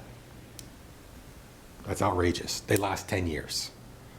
Okay? So I increased it last year by we cut it by 10,000 at the beginning of COVID. Yep. Last year, John recommended we increased it by 5,000. This year, I'm just bringing it back up to where we were to 30,000. And again, that covers those costs. We need to replace the turnout gear on a rotating basis. When I first came here, they had bought gear all at the same time. Well, the problem with that is it all expires at the same time. And that's a big expense. So I've been trying to get a program in place where we're replacing them, taking the stuff that's still good, running it a second, because every firefighter has 2 sets of turnout gear to avoid contamination. You go to a fire, you want to bring that back and wash it right away. Cancer is eating firefighters up. It's really bad. So we're very fortunate in this town that every town has 2 sets of gear, but all my guys have 2 sets of gear. So it allows us to do that rotation and to purchase some new stuff. We're also changing colors. We're going from a tan, which you'll see in now, to a black. And to be honest with you, that was the guy's choice. I wore black for years. I thought black was hotter. Out in the summer, they love it. I said, oh, okay, cost is no different. Cost is exactly the same. I said, okay, you want to go black? We'll go with black. It doesn't cost us anything. So we're in the middle of that. We bought 12 sets now, and we have a total of 20 sets to buy. So I'll be buying some more as this year out of this budget as it comes up. If I can just chime in. So, this is something that we've worked with over the years with the Financial Planning Committee. You have large capital projects that you're going to fund with debt potentially or free cash. And then you have these smaller projects, smaller equipment replacements. And what we were seeing happening is, the former chief would come in and ask for, $90,000 to buy hose or to buy all the new turnout gear at one time. And so what we did is we worked with every department, and we even worked with the school department to get capital outlay lines in there so that they then, on a smaller scale, budget out. If you've got $30,000 a year, snow blower, fans, equipment, turnout gear, plan it out. I don't need to be involved. The department heads can handle it. It doesn't show up in the capital plan, and you don't have these bundling of small things that really aren't appropriate to be in the capital budget. So it's worked well. And again, short term, how do we get through COVID, right? We postponed a lot of capital. We cut things in the budget. Now we're restoring. That's what you have to do. So cut 10,000, put 5,000 last year, 5,000 this year. Reasonable. He's back to where he was, and we're not behind. So it's a good plan. We had to maybe push a couple replacements out a couple years. Not a big deal. Nothing we can't get by. And we'll just, it's working out. The guys love the new gear. But if you're making regular investment in your equipment, you can do that. You've heard me say that. So we do inspections, we do cleanings, we do all kinds of stuff. Right. One of the big things coming forward, you guys have heard of PFAS, right? So PFAS is a big thing out there. Well, it turns out PFAS, almost all firefighting gear is treated with PFAS, exterior and interior. So they have found that could be one of the big causes of firefighter cancer. So the new turnout gear we bought, PFAS clear, there's none in it, which is great. So that makes the guys happy, makes me happy. Again, $4,000, but it doesn't matter where we go. It's going to be $4,000 to $5,000. Pretty crazy. So those are really the big changes that we have. I do want to mention this year, our capital plan this year is to replace an ambulance. So ambulances, we like to keep them for about 10 years, and we run 3 of them. So they run about 3.5 years, 3 years or so, 4 years, first due, then they run second due, and then they go to the mechanical backup. The reason we want to run a mechanical backup is because we do so many multiple calls at a time that if we didn't have that one when an ambulance went out, we'd have one ambulance for town. And it just doesn't make sense because it's not unusual for us to have 2 ambulances and an engine on the road doing calls. If I have an ambulance out of service, that means I can't run it. That means I can't bill for it. So if I can't bill for it, it doesn't go into our revolving account to help offset our costs, and it goes to another agency. So that's $400,000. I've reduced the size of the ambulances. So you guys have seen the old green and white ones. They're big, bulky. They're like trucks, right? Well, the last one we bought, Medic 1, is like a Ford F-550 size. It's a Dodge, but it's that same size. A lot cheaper to run, a lot cheaper to maintain, and a lot better ride for the patients and for the techs. When everyone started going with the trucks, they thought, well, these are trucks, they'll last longer. They'll last 15, 20 years. Problem is, when they broke, it cost a whole heck of a lot more to fix, and they really didn't last all that longer because we're still putting tons of miles on these trucks. Every time we pick up a person, we take them from Northborough to UMass Memorial, UMass University. We go to Marlboro quite a bit. Sometimes we go to St. V's, we go to Framingham. That puts a lot of miles on trucks, right? So it adds up pretty quick. And again, those are the busiest trucks in our fleet. So that's where that sits. We were able to take one item off our capital this year. So one of the things, just like the police department, and I think most departments in town do this, they're always looking for alternative ways to fund things, looking for grants. So there's the Assistance to Firefighters grant has been out for many, many years. And it's a FEMA-run grant. It's the one I used a couple years ago to replace all of our air packs. Okay, so this year we were able to replace all of our portable radios and ensure that each of our on-duty people have their own portable radio. Program to them to identify them. So if they're in the building, they can't speak, they can push a button, we know who it is, and by assignment, we should know where they are. So that was a huge, huge win for us. We had $330,000 in for 2 years down the road. We were able to purchase the radios and the programming and do the training this year for about $225,000. And we were able to take that right off of our capital plan. So very excited about that. And that takes a lot of hard work, and it's never the first year, normally not the second year, normally the third year we apply for it, we get lucky. So we were very happy to get that. John, do you want me to speak to the engine, or do you want to? Sure. Okay. So with the ARPA funds, one of the things that the town manager had recommended, and I fully supported it, was moving one of our engine replacements up to this year and paying for it with ARPA funds. Now, a new fire engine is about $800,000. When I started in the fire service, we were paying just a tad less than that, okay? But now they're $800,000. They last us about 20 years, okay? So engine one is up for replacement in 2024. 2024. Right, 2024. Engine one, every year, we do a full pump certification, or bring in an outside party, a full pump certification and a full pump maintenance. My pump maintenance guy said, the truck passed this year, but the pump is at its max. You can't do any more maintenance to it. You can't do any tweaks to it, I should say. You can't tighten packings. It needs a rebuild. Cool. How much is a rebuild? Rebuild is anywhere between $25,000 and $100,000, depending on what needs to be done. So that's a nice neighborhood. Can you get a little bit more specific? He says $25,000 to $40,000. But once we drop a pump, it's no different than working on an old house, right? Once you open a wall in an old house, what happens? The price escalates rapidly because nothing's square, things you find rotted. Same thing with a fire pump. When John had talked to me about moving this forward, I thought it was a great opportunity to actually, because the rescue, our truck was due a year before. So what we did is we switched them, because the rescue's still in significantly better shape. We were going to replace engine one, $800,000, no cost to the taxpayer. I did some calling around to neighboring departments, and I just mentioned this to John the other day. In June, Westboro bought a new engine for $650,000. They ordered the same exact engine like last month, same engineering, so no engineering cost, nothing, for $750,000, somewhere around there. Prices are escalating outrageously. So I thought this is perfect. This is a perfect time. So that was one of the things with ARPA. I think that's up for discussion on Monday night at the board meeting. Yeah, so it was included in the plan that I shared with you. The board has not voted on that. Part of the rationale for moving it up was, well, it's really twofold. One is that we have an engine that needs to be replaced. It's having some mechanical issues.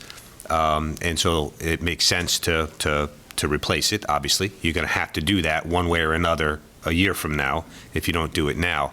But the other reason was using the ARPA funds. We know calendar year, the chief mentioned the fire station building project. We're going to be closing on the land in July. So we're moving forward with the design this year. will be coming down to town meeting next year with a very large building project. In the capital plan, we have $800,000 for the fire engine, $900,000 for the flat portion of the roof at the Proctor School, and $400,000 for a tight tank for DEP compliance down at the highway garage. So between those three items, it's another $2.1 million. We're not going to have free cash to pay as you go for an engine. So your choice is you can use ARPA funds, or you're going to have to finance it. So you're going to be going to town meeting looking for a new station and $2.1 million in additional debt for these three projects. And that's why, using the first tranche of the ARPA funding, my proposal was to include those in there. It clears out the backlog of capital. We postponed a bunch of capital. It clears things out. You'll be going to town meeting with, the building project.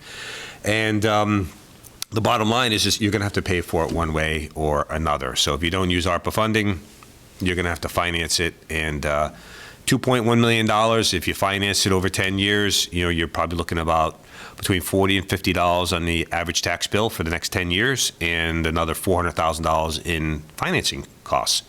So that's why the proposal would be able to, to move these two, particularly the Proctor School and the engine projects, move them forward and basically clear them out. You got a 6-year capital plan, and we have a lot of police cruisers and DPW trucks and routine replacements. And then you have these kind of medium-sized projects that come in, and then you have large building projects. Well, we've got a couple of these medium-sized ones coming. They're on deck right now, and they're coming at what will be a difficult time. And it's all going to stack up on the taxpayers at the end of the day. So, in my view, one-time ARPA funds make a perfect sense to use for this. We're not using all of the ARPA funds at all. There's still, $2.25 million if the whole plan was implemented, that would still be left to do, whatever else you wanted to do. But the board has decided to pause. I think they're interested in getting some additional public input. One of the things that we are going to talk, so on Monday, I don't believe the board is going to take up the vote, but what I'm going to probably propose, it's funny because I'm telling you before the board, but their meeting is on Monday, is more than likely what I'd like to do, because there's a lot of misinformation that's flying around social media right now. Some folks have tried to get out ahead of this, and they're interested in it, but it hasn't been the best information. What I'd like to do is similar like we've done with every large building project, like Lincoln Street School or the financial trend monitoring, is to bring all the boards and committees together at the library like I typically do. That way everybody can hear the same information, hear the same questions, and gives appropriations and financial planning and the school committee a chance to provide some input. And then in that context, you can take public comment. And what I've said, all along is if I said to you, here's $10,000, how would you spend it? And we can all think of ways to spend $10,000, right? But if you don't know that your house needs to be painted, or you need a roof, or if you don't know what your other priorities are, then you don't really know how best to spend that $10,000. Part of your job and my job, the chief's job, the financial planning committee's job, is to provide the context for these financial discussions and provide recommendations. The board ultimately, under the ARPA funds, the way they were approved, is they're treated like a grant, and so they don't have to go through town meeting. So it is a vote of the Board of Selectmen. But it's still a financial matter, and it still has budgetary implications. So my job is to make sure that when the town policy boards and committees are making a decision, that you have all of the information. And there is a time and a place, absolutely, for public input, but there has to be some context for that public input. And so that's how I would like to proceed, is to have that context, allow the school department to talk about what they're doing, the various boards and departments about what they're doing, and then public comment can be brought into the discussion with that context. So that's kind of what we're thinking. Yeah, my concern is to pay $40,000 to repair a pump that we're going to get rid of in 2 years anyway. But if we don't fund it, the problem is now trucks are taking 2 years. So if I have to wait 2 years to vote on it, then it's actually 4 years out. I can't wait 4 years. I can wait 2 years and I can get by. 4 years, I'm just not comfortable with. So that's it for my presentation. If you have any questions, I'd love to answer any. Just if I may, draw your attention to page 3-11 in the handout. The fire department is a little unique from other departments in many ways, but particularly in the way that their operations are financed. So as the chief indicated, the general fund portion of the budget is going up $22,901, or approximately 1%. Yep. So the fire department has a couple ways that it is funded. Out of the general fund, it's $2,216,978. That includes under Article 4 of the town meeting warrant, there's a direct transfer, so roughly $354,000 out of the EMS revolving fund. These are the fees paid from people who are using the ambulance, is brought into Article 4 to subsidize the fire department budget. In addition to that, there's another $580,000 of direct charges to the EMS account for things like overtime and equipment replacement and medicine replacement on the ambulances that move up and down with the use of that service. So in total, the fire EMS budget is about $2.8 million when it's all taken into place. But when you look at that, there's $354,000 and $580,000 of money coming from ambulance fees to support this service. And it's important for people to understand that's the totality of what we're spending in the fire service. That's where the ambulances are purchased out of that account as well. Yes. So they don't come from free cash and they don't come from any other funds. They're purchased out of that account. Now, a couple of years ago, the Board of Selectmen voted to rework our fees and bring them up. They hadn't been voted since 2009. That's helped a lot. It has resulted in additional income, which helps us then offset the cost of business, because it just keeps going up. It's crazy. Yeah, so there's $400,000 on the town meeting warrant for a new ambulance, and that will be funded through the EMS revolving fund. All right. So no additional tax impact. Yes, Tim. I just wanted to say, I think it's incredibly important, if we do have a joint meeting, for the public to understand that a new engine is going to take 2 years, and that we are dealing with an engine that's already 20 years old, that already needs significant repairs, and it's going to be at minimum 2 years before we get a new engine in. If we wait until we actually planned, to your point, it's going to be 4 years. And now we're dealing with an engine that needs significant repair now, that we're going to need to stretch for another 4 years. And what impact does that have on your department to deliver the services, God forbid, if they're needed with that engine in town? So I just think that's a really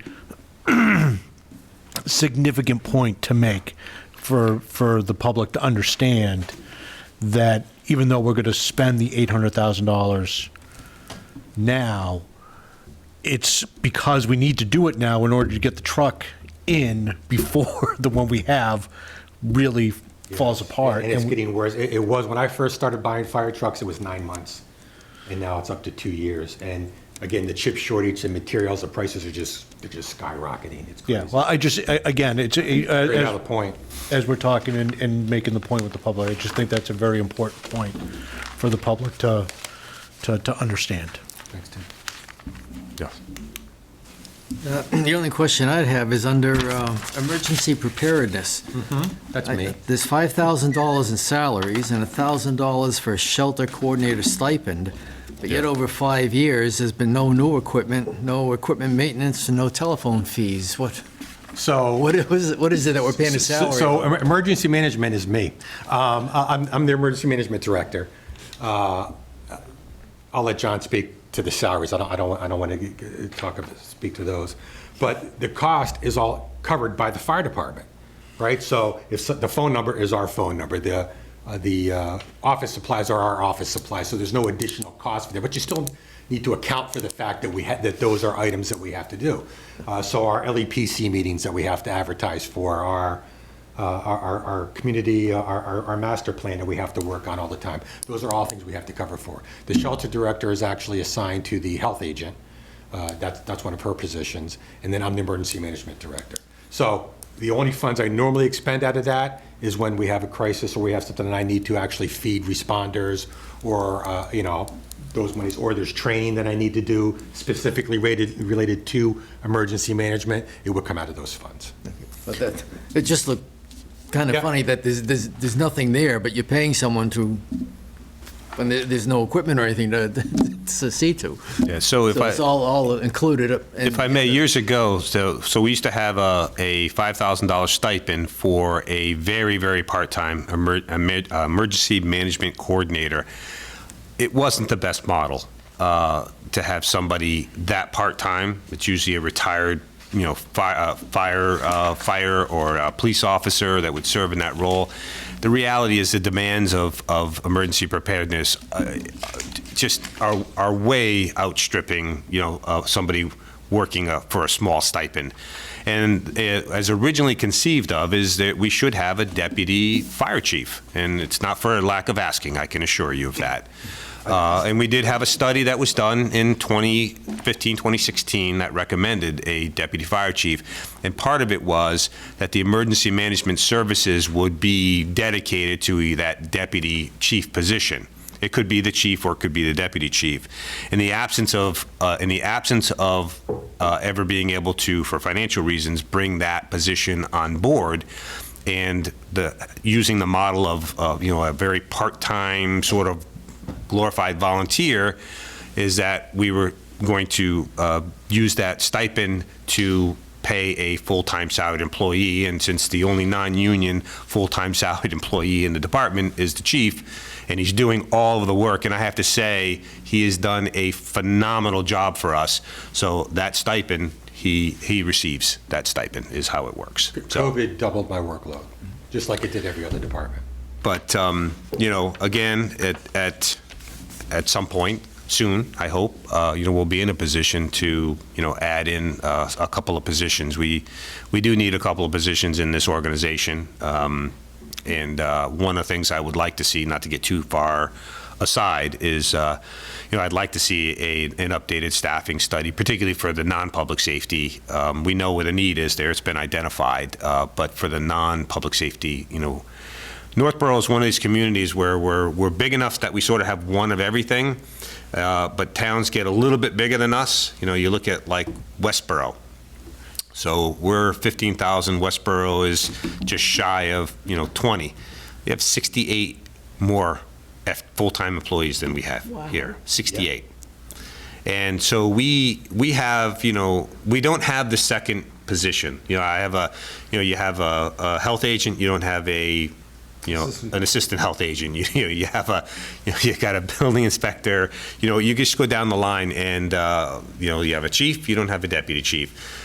It's one of those tough things where the pressure is really building, and frankly, as more demands are placed on the community and on the departments, and we want to add more committees and do more things. That's all great, but we can't just keep adding additional responsibilities on the existing staff. So we do have to look at that at some point. But the deputy chief was something that was acknowledged a need for, again, back in 2016. Any other comments or questions from the committee? Bob, I thought you had a question. You're all set. It was just basically retention, and John kind of covered it. I was just kind of curious about retention and how has that been affecting you, because at the top you said you lost a person. So I think that's an awesome question, because, and I'm just going to have to give you a little history here. When I started in the fire service, you started there, you stayed there. I was in Merrimack for 24 years. I only left Merrimack to take a chief's job. And that's typical for when I came up in the fire service. You started, you were dedicated, that's where you stayed. As ALS, as Advanced Life Support Systems, got absorbed into the fire service, we started doing more of that. Paramedics became more and more valuable. And as a different generation came on board, they contract shop. They look for the BBD. There's always a bigger, better deal somewhere. And it's not unusual to have somebody on for 2 or 3 years. They come in, they get trained, they go, ooh, they pay them $5 more an hour, I'm going to go over there. And they can walk in the door.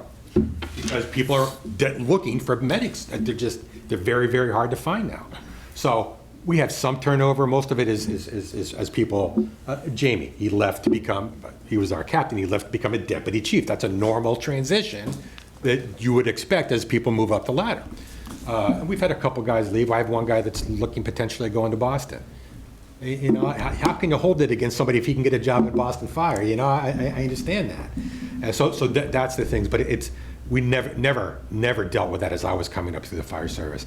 Now, guys will contract shop, and it's not us, it's across the board. You know, I'll go there for 5 years, and then I'll go there for 5 years, and I'll go there for 5 years. And there's really just a big part of it is across the board, there's just fewer people going into, I mean, let's face it, who wants to be a police officer or a firefighter paramedic right now between the social unrest and the pandemic, and it's not as attractive as it once was. It used to be when you applied for a firefighter's job, there was, you had 5 positions, you had 300 people going for it. Yeah, I remember. Easily. Yep. Easily. Now I have 2 positions. I have to beg to get 10 people to apply for.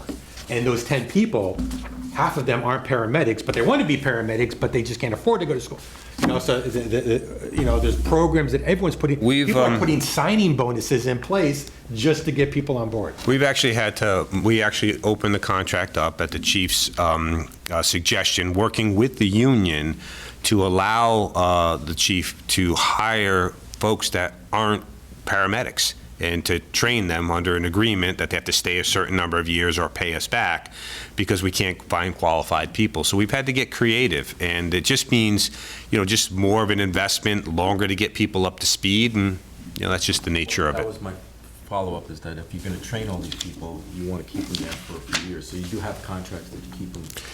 If you are not a trained paramedic, if you come on, it's prorated, so that you have to stay, is it 3 years? 5 years. So it drops every year. So every year you stay, your payment back drops. We don't have that in place for the fire academy. So we could actually send someone to the fire academy for 10 weeks, they could graduate and they could leave. Yeah. That's what I'm afraid of. Yeah, it can happen. Okay, thank you. Yes, Tim. Not a question, just a comment. When I was chair of the Diversity and Inclusion Committee, we had meetings with all the department heads, Chief Parenti, Chief Liver, John came in, and we had very long discussions about staffing issues that we're seeing across town in all the departments. So if anybody's interested to get more into the details around, Chief Parenti, provided a lot of details about operational philosophies, staffing, the challenges they're having, and turnovers and pay, and we talked a lot about reimbursement for training and diversity on the department. So if anybody's interested, all those meetings are posted on the Northborough YouTube channel, and you can, if you're interested, you can watch those, because there's a lot more. There's a lot to talk about. A lot more depth to the conversations that we had at those meetings. And John came and talked about the administrative side of things too. And Not too many people are looking to go into the municipal world right now, for a lot of reasons. At any level, from town administrator all the way down through. All the way down. Yeah. So just as a resource for people, we had very good discussions about those things. Anything else? Well, thank you for your time. And as always, and I think I mention this every year, and I'm going to mention it again, you ever want to come look at our fire station, you ever want to come down and have a chat with me, drop me an email, give me a call. I'm open for you guys whenever you want. Because sometimes we can't cover everything, and just... Can I come down and try to put a pump into an engine? You can. You can. The guy that's doing the work, who does our pump work, Wayne Perkins and I were on shift together for 15 years. He's a guy I worked with, and I used to work for him doing pump work years ago. They'll just ask you to hold the end of the hose out in the parking lot, and they'll be right back. What's the worst that can happen? We'll be right back. You feel a little pressure. Thank you, Chief. Thank you very much. Thank you, Chief. Okay. The next item on our agenda is just to go over our next meeting dates. So on March 28th, which will be next Monday, we have a meeting with the Board of Selectmen, a joint meeting with the Board of Selectmen, and there will not be an appropriations meeting that week, but the following week on April 7th will be our next appropriations meeting. So the meeting on Monday is the charter-required public hearing on the budget. So it's mandatory appearance, so please, if you can't make it. That's a Zoom meeting, right? It will be by Zoom, yes. So that is a joint meeting, so we'll need a quorum of the board. They're still meeting by Zoom because they're taking public comment, and there's a desire to have people to be able to call in remotely. And we're working on a hybrid system for this room, but it's a work in progress. The other thing that's happening on Monday, the 28th, is our legislative delegations coming in. So I gave you a copy of that letter. So we want to make sure that they're aware of what our priorities are. So they're coming in on the agenda first, then we'll hold the budget hearing. And that's all I have for you this evening. Will you entertain a motion to Yes. adjourn? Entertain a motion. Okay, Janice has made a motion that we adjourn the meeting. Every committee Second? Second. Second? Okay, Tim made a second, so we have a motion has been made and seconded. All in favor of adjourning the meeting? Thank you. Unanimous decision, so it is now a quarter after the hour of 9 o'clock, and we will adjourn our meeting.